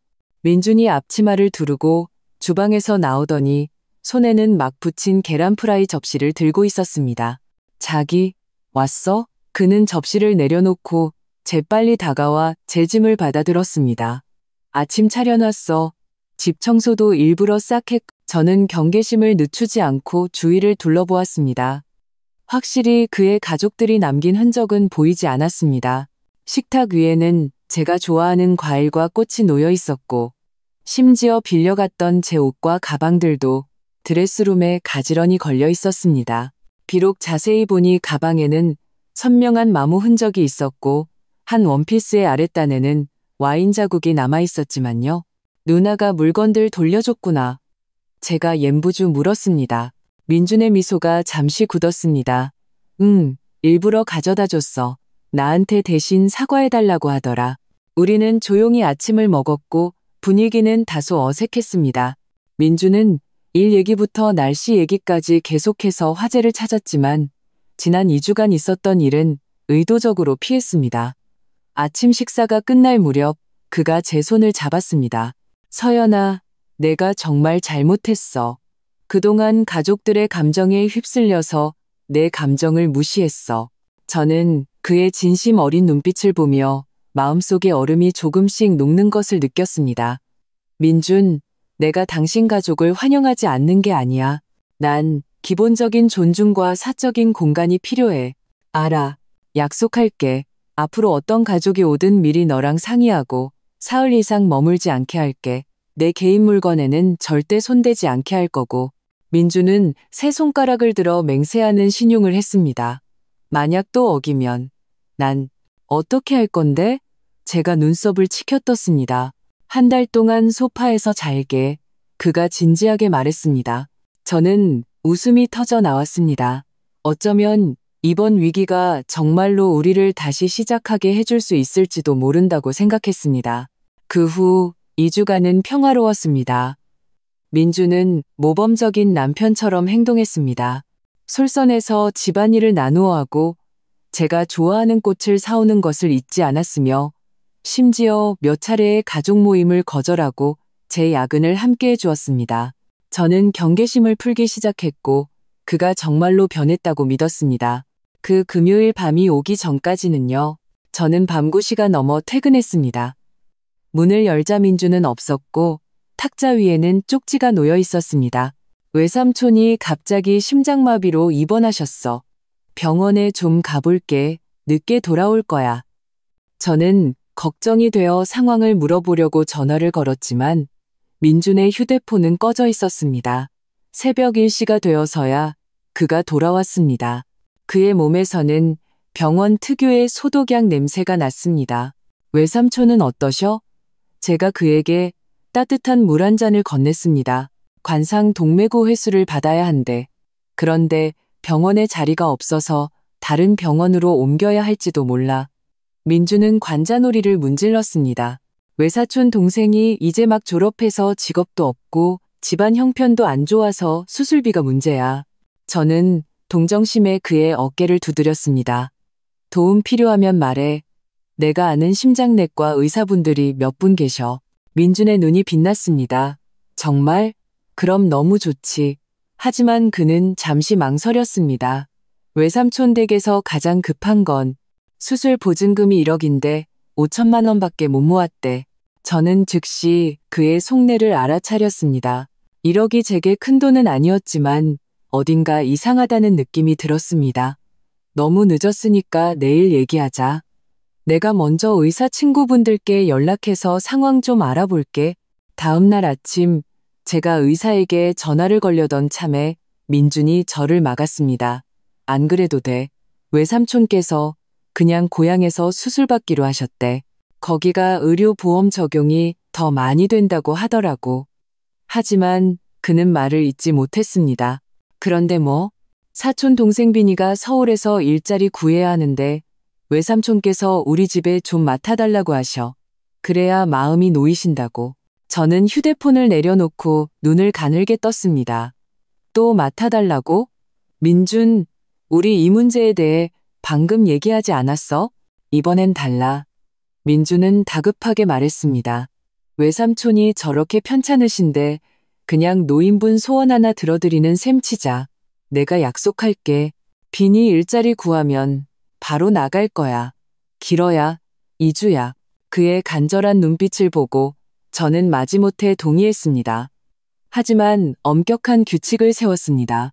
비니는 서재에서만 지내야 하고 친구를 데려와서는 안 되며 제 물건과 컴퓨터에 손대서도 안 된다. 2주 후에는 일자리를 구했든 못 구했든 무조건 나가야 한다. 민주는 그러겠다고 철석같이 약속했습니다. 그날 오후 그는 비니를 데려왔습니다. 진호와는 달리 비니는 순박해 보였고 말소리도 작았습니다. 오자마자 집안일을 돕는 모습을 보고 저는 조금 안심했습니다. 심지어 제가 먼저 일자리 몇 개를 소개해주기도 했습니다. 그러나 이것은 폭풍 전의 고요함에 불과했습니다. 수요일 밤 제가 샤워를 하고 있는데 밖에서 말소리가 어렴풋이 들렸습니다. 서둘러 몸을 닦고 나오니 거실에 두 사람이 더 있었습니다. 민준의 이모와 그의 딸이었습니다. 서연아, 미안하다. 이모는 빙그레 웃으며 말했습니다. 우리가 서울에 병원 진료 보러 왔는데 민준이가 집에 방이 있다고 해서 저는 목욕 가운을 여미며 분노를 억눌렀습니다. 민준 씨는요? 아버지 모시러 갔어. 할아버지께서 외삼촌 걱정된다고 보러 오셨거든. 이모는 자연스럽게 물 한 잔을 따랐습니다. 참, 우리는 어느 방에서 자면 되니? 작은 방은 누가 쓰는 것 같던데? 저는 그제야 작은 방 문이 닫혀 있고 안에서 TV 소리가 들리는 것을 알아차렸습니다. 비니가 언제 작은 방으로 옮겼지? 서재가 그의 방 아니었나? 이모님, 오해가 있으신 것 같아요. 저는 최대한 예의를 지키려 했습니다. 집에 손님을 모시기가 좀 곤란해서요. 근처에 좋은 호텔이 많아요. 이모의 얼굴이 즉시 굳어졌습니다. 무슨 소리야? 조카 며느리가 우리를 쫓아내겠다는 거야? 우리가 멀리서 병원 보러 왔는데 호텔에서 자면 돈 아깝잖아. 그건 민준 씨와 제가 미리 상의한 거예요. 저는 단호하게 말했습니다. 가족 방문은 사전에 통보하고 사흘을 넘기지 않기로 했어요. 규율 한번 대단하시네. 이모가 냉소했습니다. 민준이는 그렇게 말 안 하던데 네가 이 집을 독차지하려고 한다고 해서 우리가 안 믿었거든. 옥신각신하는 사이 문이 열리고 민준이 시아버지를 부축하며 들어왔습니다. 그 뒤로는 시어머니와 진우의 모습까지 보였습니다. 제 아파트는 순식간에 박씨 집안의 가족 모임 장소로 변했습니다. 이게 어떻게 된 일이야? 제가 민준에게 따져 물었습니다. 민준은 제 시선을 피했습니다. 아버지가 외삼촌 걱정돼서 꼭 와보셔야겠다고 하셔서. 엄마는 아버지 혼자 보내기 불안하다고 같이 오셨고, 그럼 진우는? 그는 일자리 구해서 나갔다면서? 제 목소리가 떨리기 시작했습니다. 회사가 갑자기 문을 닫았대. 갈 곳이 없어서 민준이 작은 목소리로 해명했습니다. 저는 집안 가득한 박씨 가족들을 보며 문득 깨달았습니다. 외삼촌이 아프다는 것, 사촌 동생이 일자리를 구한다는 것, 이 모든 것이 연극이었습니다. 목적은 바로 박씨 가족들을 하나씩 제 집에 밀어넣는 것이었습니다. 모두 당장 나가세요. 저는 한자 한자 또박또박 말했습니다. 목소리는 얼음장처럼 차가웠습니다. 거실은 1초간 정적에 휩싸였다가 이내 폭발했습니다. 시어머니가 가장 먼저 벌떡 일어났습니다. 이서연, 너 지금 무슨 소리 하는 거야? 여긴 내 아들 집이야. 등기부등본에는 제 이름이 적혀 있어요. 제가 차갑게 응수했습니다. 내 이름이면 뭐해? 혼후 재산은 공동재산이야. 시어머니는 민준을 향해 돌아섰습니다. 아들, 너도 말 좀 해봐. 민준은 중간에 서서 이러지도 저러지도 못하다가 결국 저에게 다가왔습니다. 서연아, 딱 하룻밤만. 내일 내가 다 알아서 할게. 저는 그의 말을 끊었습니다. 그들이 가든 내가 가든 선택해. 그럼 네가 가. 시어머니가 소리쳤습니다. 이렇게 불효막심한 며느리는 처음 본다. 민준아, 저런 여자는 이혼해버려. 민준은 어머니의 말에 반박하지 않고 그저 애원하는 눈빛으로 저를 쳐다보았습니다. 그 순간 저는 마침내 진실을 직시했습니다. 그는 영원히 제 편에 서지 않을 것이고 우리 결혼을 위해 결코 경계를 세우지 않을 것입니다. 좋아요. 제가 갈게요. 저는 차분하게 말하고 침실로 들어가 짐을 싸기 시작했습니다. 민준이 따라 들어와 문을 닫았습니다. 서연아, 이러지 마. 나한테 시간을 좀 줘. 내가 잘 처리할게. 민준, 우리 끝났어. 저는 고개도 들지 않고 가방에 필수품을 던져 넣었습니다. 그동안 똑똑히 봤어. 너한테 나는 항상 너희 가족들보다 뒷전이었어. 어떻게 그렇게 말할 수 있어? 민준이 제 손목을 잡았습니다. 나 너 사랑하잖아. 사랑은 말로 하는 게 아니야. 행동으로 하는 거지. 저는 그의 손을 뿌리쳤습니다. 내 모든 선택이 나한테는 내 감정 따위는 중요하지 않다고 말해주고 있었어.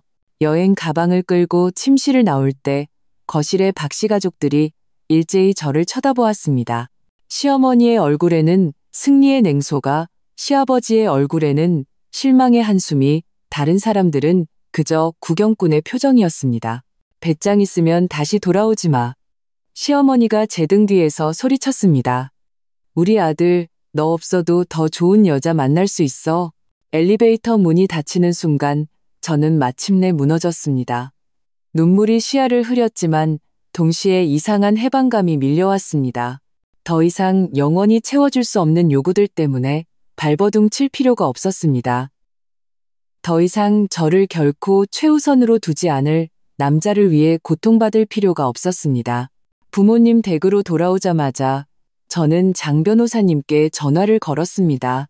이혼하고 싶어요. 최대한 빨리요. 전화를 끊고 저는 컴퓨터를 켜서 그동안 모아온 모든 증거들을 정리하기 시작했습니다.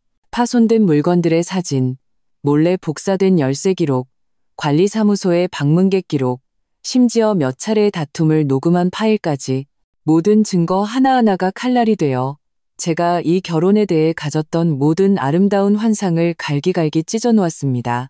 밤늦게 휴대폰이 밝아졌습니다. 민준이 보낸 장문의 메시지였습니다. 앞부분은 사과와 애원이었지만 뒷부분은 비난과 협박으로 변해 있었습니다. 네가 끝까지 이혼을 고집한다면 나도 인정사정 안 봐줄 거야. 이 집 결혼 후 가치 상승분은 내 몫도 있어. 우리 가족이 거기 사는 건 당연한 거야. 저는 답장하지 않고 그 메시지 또한 증거 파일에 추가했습니다. 한때의 사랑은 이제 재산에 대한 추악한 다툼으로 전락했습니다. 하지만 이상하게도 저는 생각만큼 슬프지 않았습니다. 오히려 마침내 정신을 차렸다는 안도감이 들었습니다. 다음 날 아침 장 변호사님에게서 전화가 왔습니다.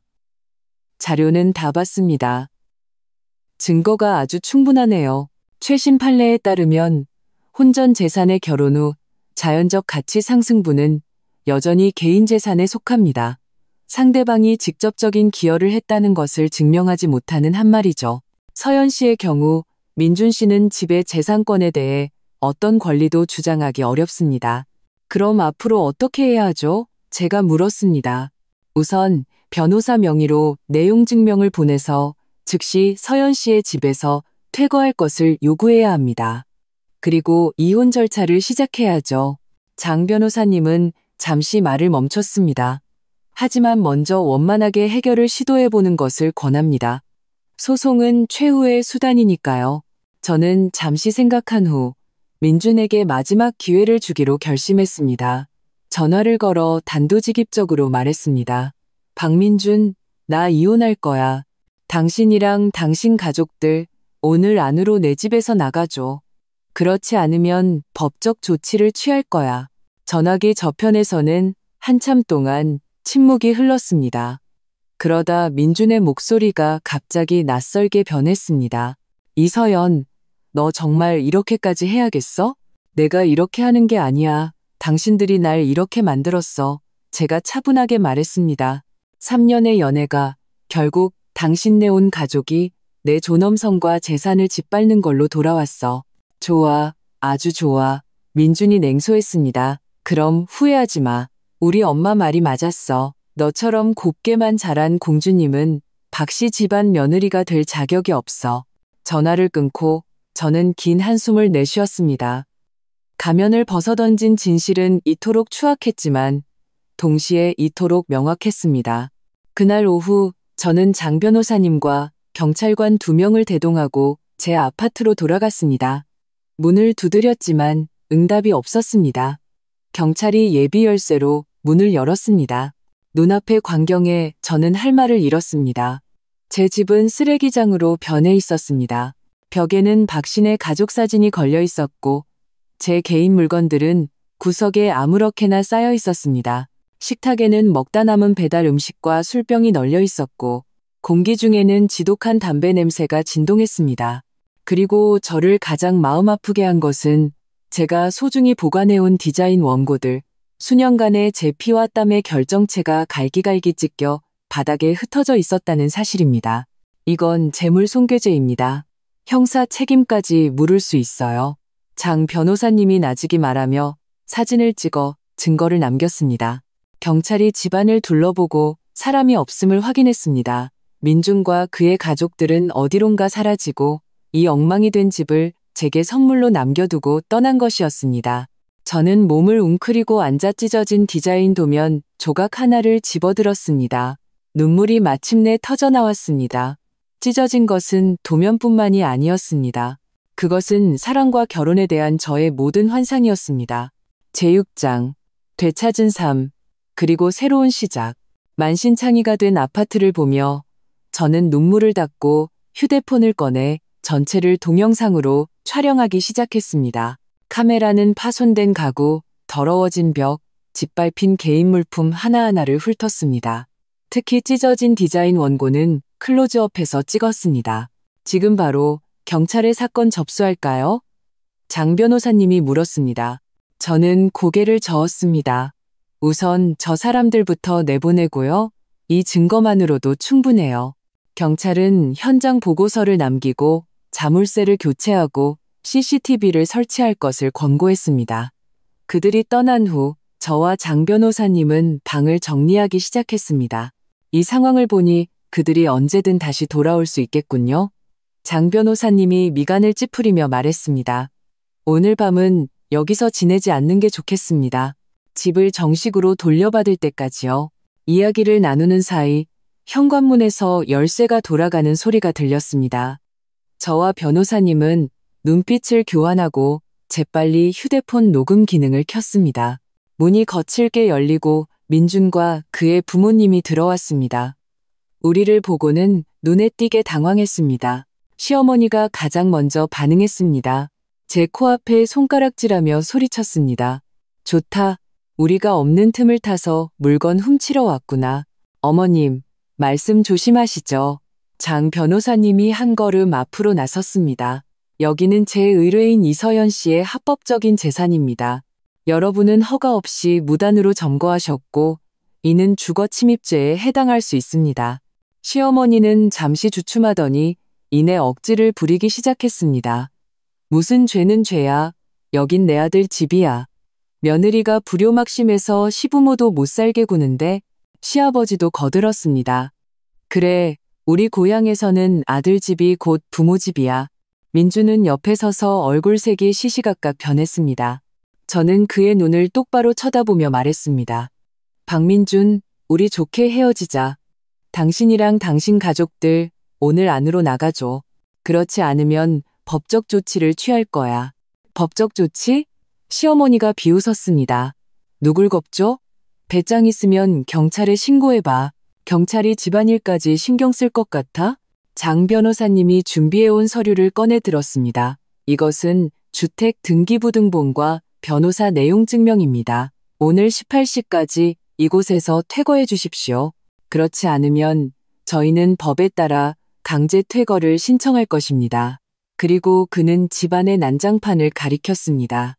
또한 여러분이 타인의 재물을 고의로 손괴한 행위는 범죄 혐의가 있습니다. 이 모든 증거는 저희가 이미 확보했습니다. 민준이 마침내 입을 열었습니다. 서연아, 꼭 이렇게까지 해야겠어? 우리 잘 얘기할 수 있잖아. 무슨 얘기? 제가 냉소했습니다. 네가 어떻게 네 가족들과 짜고 나를 속였는지 얘기해? 네가 어떻게 번번이 약속을 어겼는지?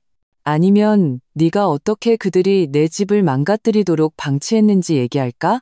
시어머니가 저를 잡으려 달려들었지만 장 변호사님이 막아섰습니다. 네가 감히 내 아들한테 손대기만 해봐. 이혼은 하되 이 집 절반은 나눠야 해. 우리 아들이 너랑 헛살 순 없지. 혼전 재산이며 결혼 후 자연적 가치 상승분 역시 개인 소유입니다.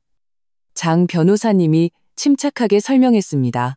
박민준 씨가 이 주택에 대해 직접적인 기여, 예를 들어 인테리어 비용이나 주택담보대출 상환 등을 증명하지 못하는 한 말입니다. 민준의 얼굴이 변했습니다. 내가 가구 샀잖아. 영수증은요? 제가 물었습니다. 그리고 가구는 동산이라 옮겨가실 수 있습니다. 부동산 가치 상승분과는 무관하고요. 시어머니는 법적으로 밀리자 다시 억지를 부리기 시작했습니다. 세상에 이런 법이 어디 있어. 며느리가 시부모를 내쫓는다. 여러분, 와서 좀 보세요. 그녀의 울음소리에 이웃들이 몰려와 구경하기 시작했습니다. 저는 아예 현관문을 활짝 열어 모든 사람이 집안의 참상을 똑똑히 볼 수 있게 했습니다. 여러분, 이 집은 제가 결혼 전에 산 집입니다. 지금 이혼하면서 나가달라고 했더니 집을 이렇게 엉망으로 만들어놨어요. 이웃들이 수군거리며 손가락질했습니다. 시어머니는 여론이 불리해지자 즉시 전략을 바꿨습니다. 서연아, 엄마가 아까는 너무 흥분했다. 우리 다 한 가족인데 말로 잘 풀자. 필요 없어요. 제가 그녀의 말을 끊었습니다. 오후 6시까지 나가세요. 그렇지 않으면 법정에서 봅시다. 그 말을 남기고 저와 장 변호사님은 아파트를 나왔고 박신의 세 사람은 멍하니 서 있었습니다. 단지를 빠져나오자 저는 마침내 긴장이 풀렸지만 다리가 후들거렸습니다. 아주 잘하셨습니다. 장 변호사님이 제게 물 한 병을 건넸습니다. 이제 그들은 어떻게든 시간을 끌려고 할 겁니다. 입장을 확고히 하셔야 합니다.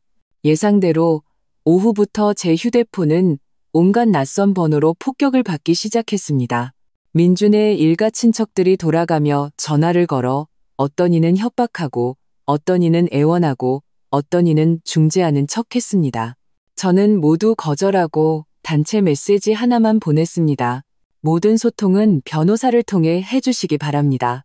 4시쯤 민준에게서 장문의 메시지가 왔습니다. 서연아, 내가 잘못했어. 그동안 가족들 감정에 휩쓸려서 내 감정을 무시했어. 다시 한 번만 기회를 줘, 제발. 오늘 당장 그들 내보낼게. 우리 다시 시작하자. 저는 그 메시지를 보며 마음속에 아무런 파문도 잃지 않았습니다. 똑같은 약속을 너무 많이 들었고 너무 많이 실망했습니다. 저는 메시지를 바로 삭제하고 이사업체에 전화를 걸어 그들이 나간 후 집을 완전히 청소할 준비를 했습니다. 5시 반, 관리사무소에서 박씨 가족이 짐을 옮기기 시작했다는 연락이 왔습니다. 저와 장 변호사님은 다시 아파트로 갔습니다. 민준과 그의 부모님이 마지못해 짐을 싸는 모습이 보였습니다. 시어머니는 물건 하나를 집을 때마다 저를 죽일 듯이 쳐다보며 양심도 없는 것, 불효자식 같은 욕을 중얼거렸습니다. 안방을 확인해 보니 제 보석함이 사라진 것을 발견했습니다. 그 안에는 할머니께서 물려주신 값비싼 옥목걸이가 있었습니다. 제 보석함 어디 있어요? 제가 민준에게 직접 물었습니다. 무슨 보석함? 그가 시치미를 뗐습니다. 저는 시어머니를 향해 돌아섰습니다. 어머님, 손목에 차고 계신 그 옷팔찌 참 낯이 익네요. 시어머니는 무의식적으로 손목을 감쌌습니다. 이건 내 거야. 그런가요? 저는 휴대폰을 꺼내 사진 한 장을 보여주었습니다. 이건 저희 할머니 팔찌인데 안쪽에 자가 새겨져 있어요. 지금 바로 확인해 볼까요? 시어머니의 얼굴이 하얗게 질렸습니다. 민준이 서둘러 수습했습니다. 엄마, 왜 서연이 물건을 함부로 가져가요? 빨리 돌려드려요. 한바탕 실랑이 끝에 시어머니는 마지못해 팔찌를 벗어 침대 위에 던졌습니다. 제 보석함도 그녀의 여행 가방 속에서 마법처럼 나타났습니다. 확인해보니 금 장신구 몇 개와 다이아몬드 귀걸이 한 쌍이 비어 있었습니다. 귀걸이랑 목걸이는요? 제가 차갑게 말했습니다. 누가 내까지 거? 시아한데 시어머니가 소리치며 주머니에서 귀걸이를 꺼내 던졌습니다. 그냥 한번 껴본 게 뭐 어때서. 속 좁기는 결국 장 변호사님의 감독하에 박 씨 가족은 자신들의 물건을 챙겨 떠났고 집안에는 난장판과 사라진 제 재물 일부만 남았습니다. 떠나기 전 시어머니는 협박을 남겼습니다. 이서연, 너 두고 봐. 우리 아들이 너한테 당한 거 그냥 안 넘어가. 네가 어떤 인간인지 온 세상에 다 알릴 거야. 민주는 마지막으로 저를 한번 쳐다보았습니다. 그의 눈빛은 복잡했습니다. 너 변했어. 피도 눈물도 없는 사람으로. 아니요, 제가 차분하게 대답했습니다. 전 그냥 마침내 정신을 차렸을 뿐이에요. 문이 닫히는 순간 저는 바닥에 주저앉았습니다. 눈물이 마침내 터져 나왔습니다. 장 변호사님은 제게 혼자 있을 시간을 배려해주며 청소업체를 부르러 나갔습니다. 저는 한때 따뜻했지만 이제는 상처투성이가 된 이 집을 둘러보며 만감이 교차했습니다. 이곳은 제 결혼에 대한 모든 꿈을 담고 있었고 제 가장 순진했던 환상이 어떻게 현실에 의해 부서지는지를 목격한 곳이었습니다. 하지만 이상하게도 슬픔 외에 새로운 힘이 솟아나는 것을 느꼈습니다. 저는 마침내 제 삶의 주도권을 되찾은 것입니다. 청소 인력이 도착한 후 저는 살아남은 물건들을 정리하기 시작했습니다. 옷장에는 제가 가장 아끼던 코트와 가방 몇 개가 여전히 보이지 않았습니다. 서재에서는 전문 서적과 디자인 도구들이 많이 사라졌습니다. 주방에서는 그 비싼 독일제 칼 세트도 없어졌습니다. 경찰에 신고할까요? 장 변호사님이 물었습니다. 저는 고개를 저었습니다. 됐어요. 그냥 돈 주고 교훈을 샀다고 생각할래요. 이 재물들에 얽매이는 것보다 이 악몽 같은 결혼을 하루빨리 끝내고 싶어요. 그날 밤 저는 새로 청소된 안방에서 잠을 잤습니다. 완전히 새 친구로 바꿨음에도 저는 시어머니의 저렴한 머릿기름 냄새가 베개에 남아있는 것을 느낄 수 있었습니다. 새벽까지 뒤척이다가 저는 차라리 일어나 일을 했습니다. 바쁨으로 스스로를 마비시키기 위해서였습니다. 다음 날 아침 초인종이 울렸습니다. 현관 렌즈를 통해 보니 민준이 종이 가방을 들고 혼자 서 있었습니다. 잠시 망설이다가 저는 문을 열었습니다. 서연아, 놓고 간 물건 가지러 왔어. 그가 작은 목소리로 말했습니다. 눈빛은 불안하게 흔들렸습니다. 그리고 이건 내 목걸이야. 엄마가 어젯밤에야 가져갔다고 인정하셨어. 저는 종이 가방을 받아 확인했습니다. 할머니의 옥목걸이가 맞았지만 줄이 끊어져 있었습니다. 어떻게 끊어진 거예요? 엄마가 실수로 당기다가 민준이 어색하게 말했습니다. 내가 수리비는 됐어요. 저는 목걸이를 서랍에 넣었습니다. 가져갈 게 뭐예요? 민준은 주위를 둘러보다가 갑자기 무릎을 꿇었습니다. 서연아, 내가 정말 잘못했어.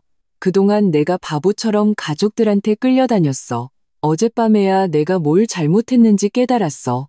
난 널 사랑해. 너 없이는 안 돼. 저는 그를 차갑게 쳐다보았습니다. 박민준, 당신이 사랑하는 건 내가 아니라 내 집, 내 집안 배경, 내가 제공할 수 있는 편리한 생활이야. 아니야.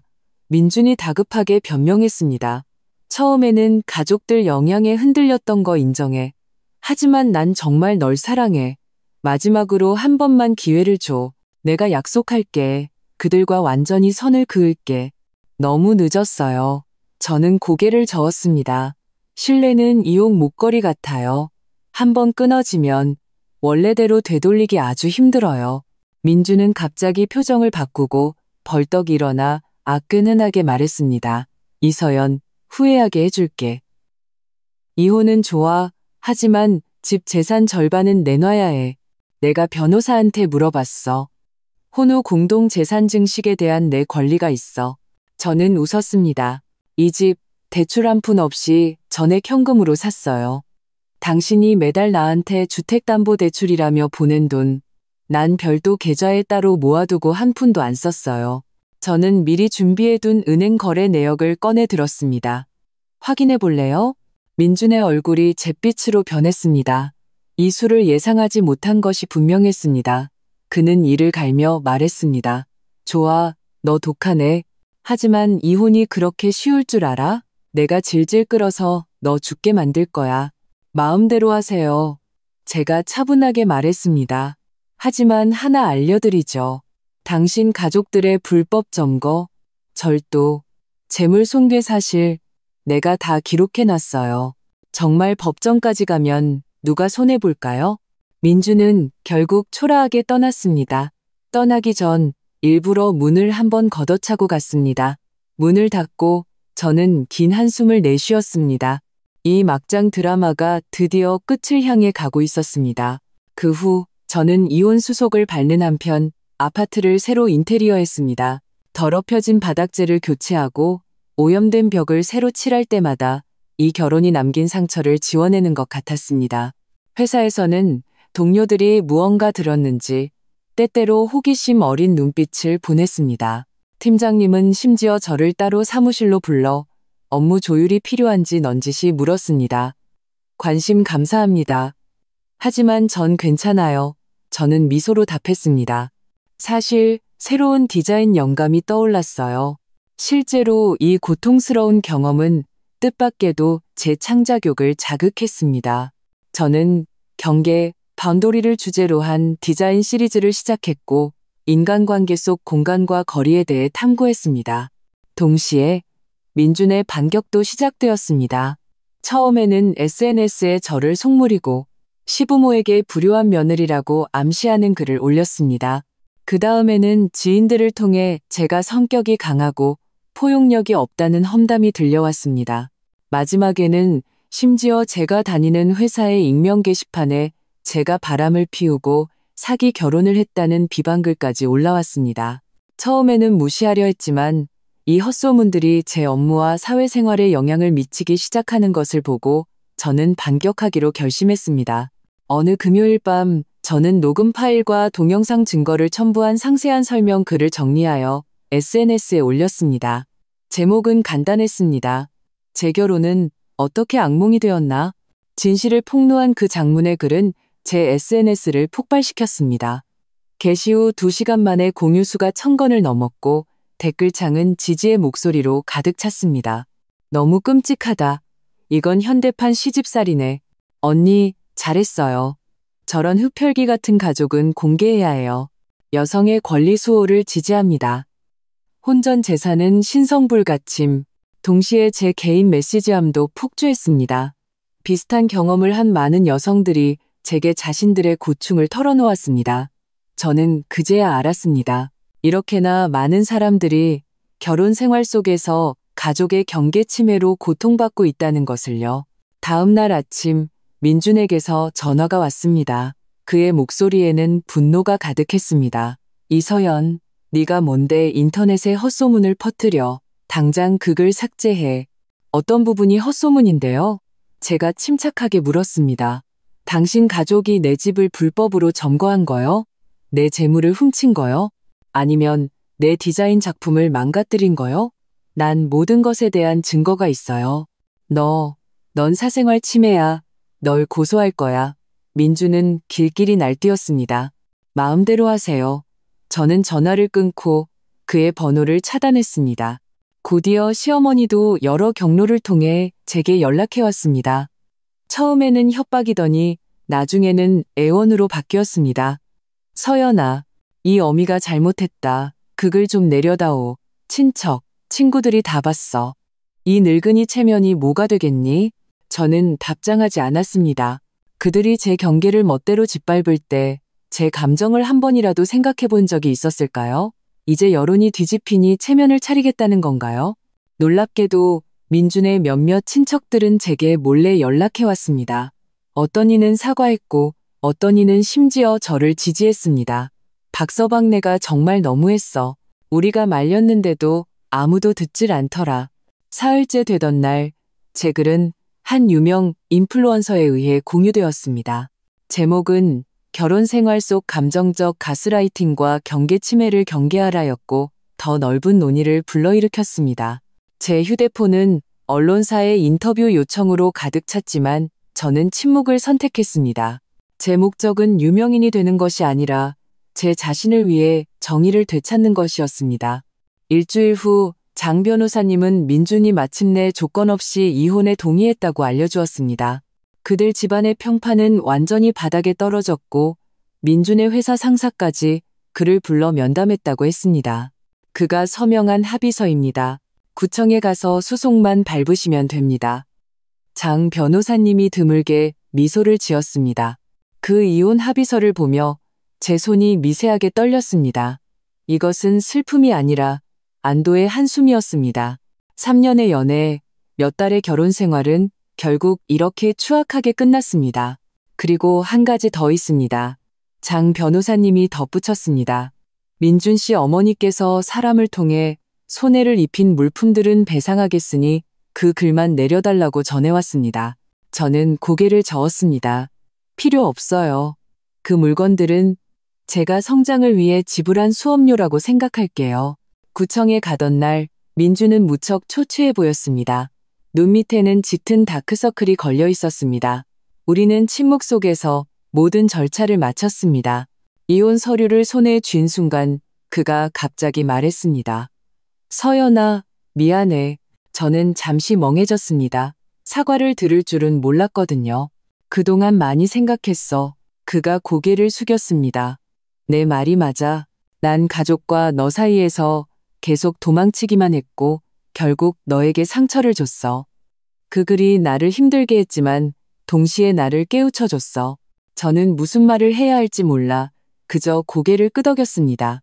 나 지방지사로 발령 신청했어. 민준이 계속해서 말했습니다. 가족들의 영향에서 벗어나서 새로 시작하려고. 아이러니하게도 네가 나한테 경계를 세우는 법을 가르쳐준 셈이야.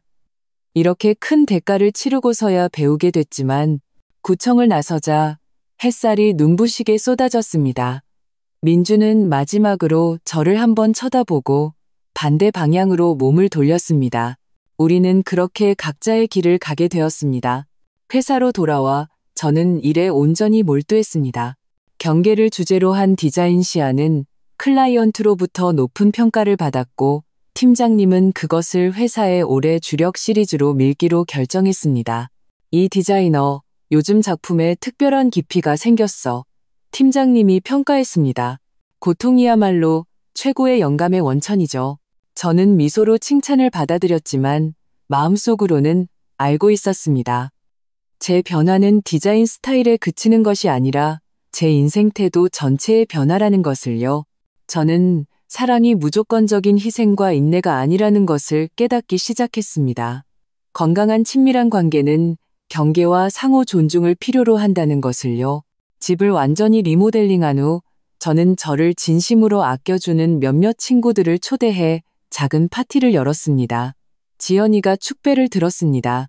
서연이의 새로운 시작을 위하여 앞으로 내 미래에는 너의 경계를 존중하는 사람들만 가득하길. 모두가 환호하며 건배했고 제 눈시울이 살짝 뜨거워졌습니다. 이 순간 저는 전례 없는 편안함과 자유를 느꼈습니다. 파티가 끝난 후 저는 혼자 베란다에 서서 도시의 불빛을 바라보았습니다. 지난 몇 달간의 경험은 악몽 같았지만 악몽은 결국 깨어나기 마련입니다. 저는 결혼 생활을 잃었지만 제 자신을 되찾았습니다. 휴대폰이 진동했습니다. 장 변호사님이 보낸 메시지였습니다. 법원 판결이 나왔습니다. 박 씨 측에서 재산 손실액 총 700만 원을 배상해야 합니다. 강제 집행될 예정입니다. 저는 답장하지 않고 메시지를 삭제했습니다. 그 돈은 제게 더 이상 중요하지 않았습니다. 진정한 승리는 제가 제 인생의 주도권을 다시 잡았다는 것이었습니다. 다음 날은 주말이었습니다. 저는 오랫동안 미뤄왔던 일을 하기로 결심했습니다. 할머니의 옥목걸이를 보석상에 맡겨 수리하는 것이었습니다. 장인께서 꼼꼼히 살핀 후 말씀하셨습니다. 끊어진 부분은 수리할 수 있지만 미세한 흔적은 남을 겁니다. 괜찮아요. 제가 나직이 말했습니다. 어떤 상처는 원래 삶의 일부인걸요. 보석상을 나서자 따스한 햇살이 어깨 위로 쏟아졌습니다. 저는 봄의 공기를 깊이 들이마셨고 갑자기 여행을 떠나고 싶다는 충동을 느꼈습니다. 집에 돌아오자마자 저는 아이슬란드로 가는 비행기표를 예매했습니다. 그곳에는 빙하와 오로라, 그리고 광활하고 사람이 없는 황야가 있었습니다. 상처 입은 마음을 치유하기에 완벽한 곳이었죠. 떠나기 전 저는 마지막으로 아파트를 점검했습니다. 벽에 새로 걸린 경계 시리즈 디자인 스케치 몇 점이 햇살 아래 반짝이며 고통스러웠지만 필요했던 성장 과정을 이야기하는 듯 했습니다. 문을 잠그는 순간 저는 뒤돌아보지 않았습니다. 제 앞에는 무한한 가능성의 새로운 삶이 기다리고 있었습니다. 아이슬란드 여행은 약처럼 제 마음속 마지막 남은 상처를 치유해 주었습니다. 검은 모래 해변에 서서 북대서양의 거친 파도를 바라보며 저는 문득 한 가지 이치를 깨달았습니다. 어떤 관계는 파도와 같아서 아무리 애써 손에 쥐려 해도 결국 손가락 사이로 빠져나간다. 차라리 손을 놓고 그들을 바다로 돌려보내는 편이 낫다. 귀국 후 저는 완전히 새로운 모습으로 일에 복귀했습니다. 팀장님은 제 경계 시리즈를 국제시장에 선보였고 예상치 못한 성공을 거두었습니다. 한 국제 디자인 잡지에서는 저를 특별히 인터뷰하기도 했습니다. 창작 영감에 대해 질문받았을 때 저는 그 실패한 결혼이 어떻게 저로 하여금 인간관계 속 경계와 존중에 대해 다시 생각하게 했는지를 솔직하게 털어놓았습니다. 기사가 나간 후 저는 업계에서 어느 정도 유명해졌고 여러 강연과 세미나 초청을 받기 시작했습니다. 처음에는 디자인 철학을 공유했지만 점차 여성들이 결혼과 가정에서 겪는 자기 경계 문제에 대해 이야기하기 시작했습니다. 경계는 벽이 아니라 문입니다. 저는 한 강연에서 말했습니다. 그것은 당신의 핵심 자아를 보호하는 동시에 당신이 누구를 어떤 조건 하에서 당신의 삶으로 들일지 선택하게 해줍니다. 강연이 끝난 후 한 젊은 여성이 눈물을 글썽이며 저를 막아섰습니다. 선생님의 이야기가 제게 용기를 주었어요. 부모님이 주선하신 선을 거절할 수 있었어요. 선생님의 전철을 밟고 싶지 않았거든요. 저는 그녀를 가볍게 안아주었습니다. 당신의 삶은 당신 자신의 것입니다. 다른 사람의 기대를 만족시키기 위해 당신의 행복을 희생하지 마세요. 이런 교류를 통해 저는 한 가지 아이디어를 떠올렸습니다. 가정과 결혼에서 경계 침해를 겪는 여성들을 돕기 위한 지지 그룹을 만드는 것이었습니다. 지연이와 상의하자 그녀는 흥분하며 전폭적인 지지를 표했습니다. 정말 필요해. 이름은 경계의 정원 어때? 모든 여성이 자신의 마음의 정원을 가꿀 권리가 있다는 상징처럼 경계의 정원은 초기에 10여 명으로 시작했습니다. 대부분 친구나 친구의 친구들이었죠. 우리는 매달 저희 집 거실에 모여 각자의 고민과 대처 전략을 공유했습니다.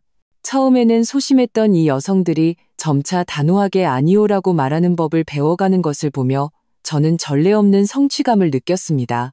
동시에 제 사업도 번창했습니다.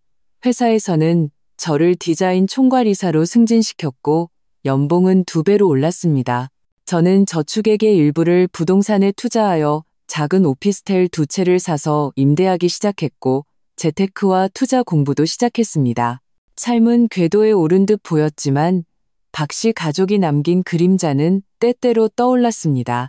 어느 주말 제가 마트에서 장을 보고 있는데 갑자기 익숙한 뒷모습이 보였습니다. 시어머니였습니다.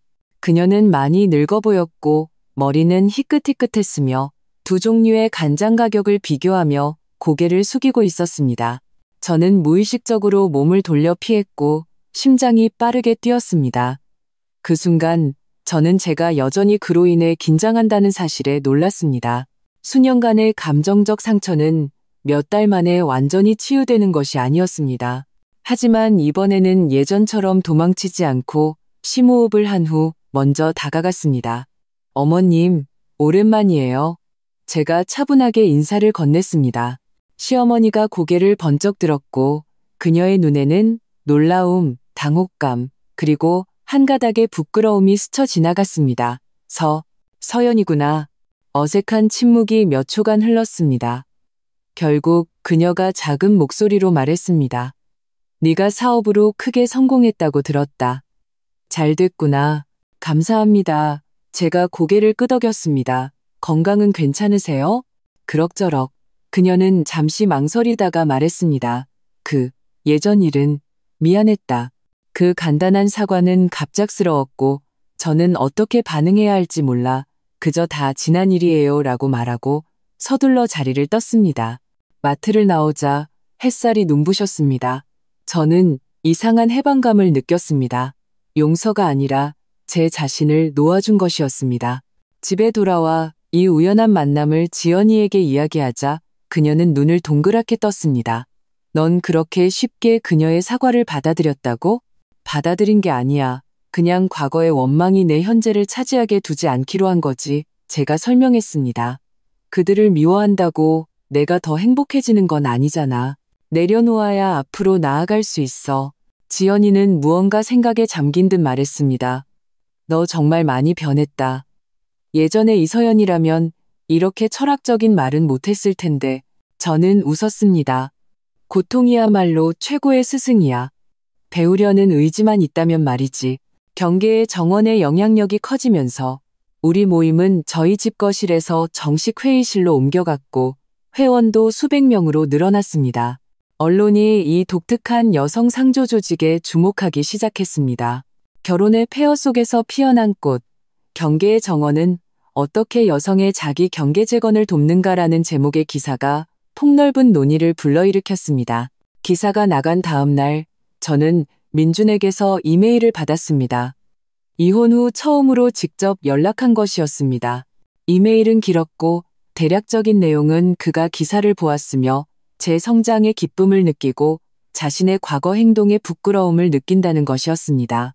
그는 지금 지방에서 일하며 가족과 거리를 두고 건강한 경계를 세우는 법을 배우기 시작했다고 했습니다. 아이러니하게도 네가 나한테 가르쳐준 이 교훈을 난 이렇게 큰 대가를 치르고서야 배우게 됐어. 언젠가 기회가 된다면 직접 사과하고 싶어. 저는 답장하지 않았지만 그 이메일을 삭제하지도 않았습니다. 그것은 제게 고통이 때로는 가해자에게든 피해자에게든 예상치 못한 성장을 가져다 줄 수 있다는 것을 상기시켜 주었습니다. 동시에 제 집도 완전히 개조되었습니다.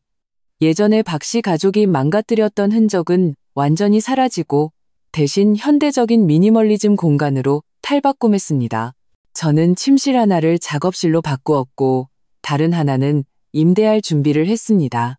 도움을 필요로 하는 친척이 아니라 필요로 하는 젊은 전문직 여성에게요. 첫 세입자는 이제 막 졸업한 그래픽 디자이너인 소영 씨였습니다. 집을 볼 때 그녀는 도시 야경이 보이는 그 작은 방에 한눈에 반했습니다. 여긴 정말 안전한 느낌이 들어요. 마치 보호받는 것 같아요. 저는 미소 지으며 그녀에게 계약서를 건넸습니다. 그게 바로 경계의 의미예요. 모든 사람을 거부하는 것이 아니라 당신이 안전하다고 느끼는 공간을 만들고 그곳에 적합한 사람을 초대하는 거죠. 계약을 마친 후 소영 씨가 호기심 어린 눈으로 물었습니다. 서연 씨, 왜 이렇게 예쁜 집을 나눠서 임대하시는 거예요? 저는 창밖 도시의 불빛을 바라보며 말했습니다. 집도 사람과 같아요. 건강한 상호작용이 있어야 활력을 유지할 수 있어요. 과거에 저는 다시 침해당할까봐 이 집을 잠갔지만 이제는 저 자신을 지키는 법을 배웠기 때문에 기꺼이 공유하는 거예요. 소영 씨는 알듯 말듯 고개를 끄덕였고 저는 마음속으로 이 굴곡진 여정에 조용히 감사했습니다. 그것은 제게 순진한 환상을 잃게 했지만 더 귀중한 자기인식과 힘을 얻게 해주었습니다. 그날 밤 저는 꿈을 꾸었습니다. 꿈속에서 27살의 제가 순백의 웨딩드레스를 입고 결혼식장에 서 있었습니다. 갑자기 30살의 제가 뛰어들어와 젊은 저를 끌고 밖으로 달려나갔습니다. 빨리 가. 이건 네가 원하는 삶이 아니야. 젊은 제가 발버둥 쳤습니다.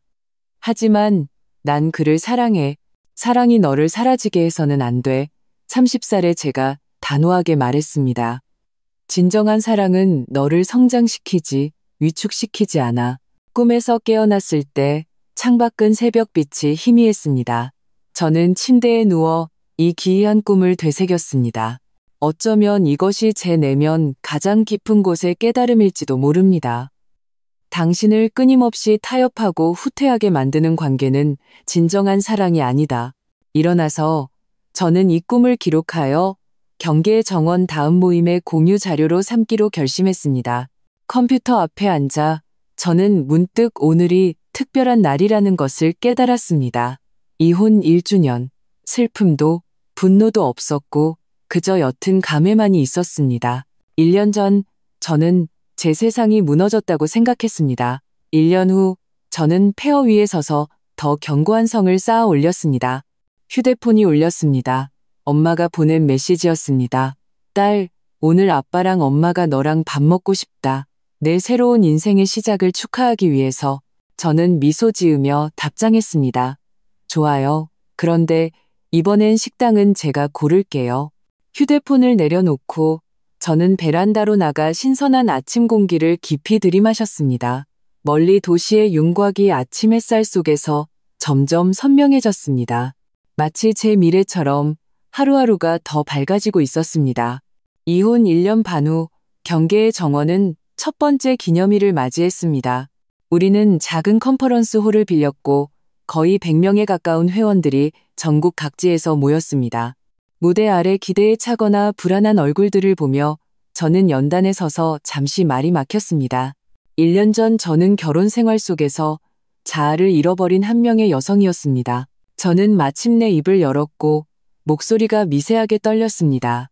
오늘 우리가 여기에 모인 것은 경계의 정원의 성장을 축하하기 위함일 뿐만 아니라 우리 각자의 재탄생을 축하하기 위함입니다. 무대 아래 한 소녀가 갑자기 손을 들었습니다. 서연님, 어떻게 그렇게 용감해질 수 있었어요? 저는 미소를 지었습니다. 저는 태어날 때부터 용감하지 않았어요. 제 용기는 어쩔 수 없는 상황에 의해 만들어진 것이에요. 이어서 저는 제 이야기를 간략하게 공유했습니다. 처음에 인내에서 마지막에 각성까지, 고통과 방황에서 자아를 되찾기까지의 과정을요. 강연이 끝난 후 한우아한 중년 여성이 저를 막아섰습니다. 이서연 씨, 저는 여성파워 매거진의 편집장입니다. 가정관계 속 건강한 경계에 대한 칼럼을 연재해 주실 수 있는지 여쭙고 싶습니다. 관심 있으신가요? 저는 놀라며 명함을 받았습니다. 영광입니다. 하지만 제가 충분한 전문 지식이 있는지 잘 모르겠습니다. 당신의 경험이야말로 최고의 전문 지식입니다. 편집장님이 미소 지으며 말했습니다. 너무나 많은 여성들이 이런 목소리를 듣고 싶어 합니다. 그렇게 제 삶은 또 다른 새로운 페이지를 열었습니다. 칼럼니스트로서의 삶이었습니다.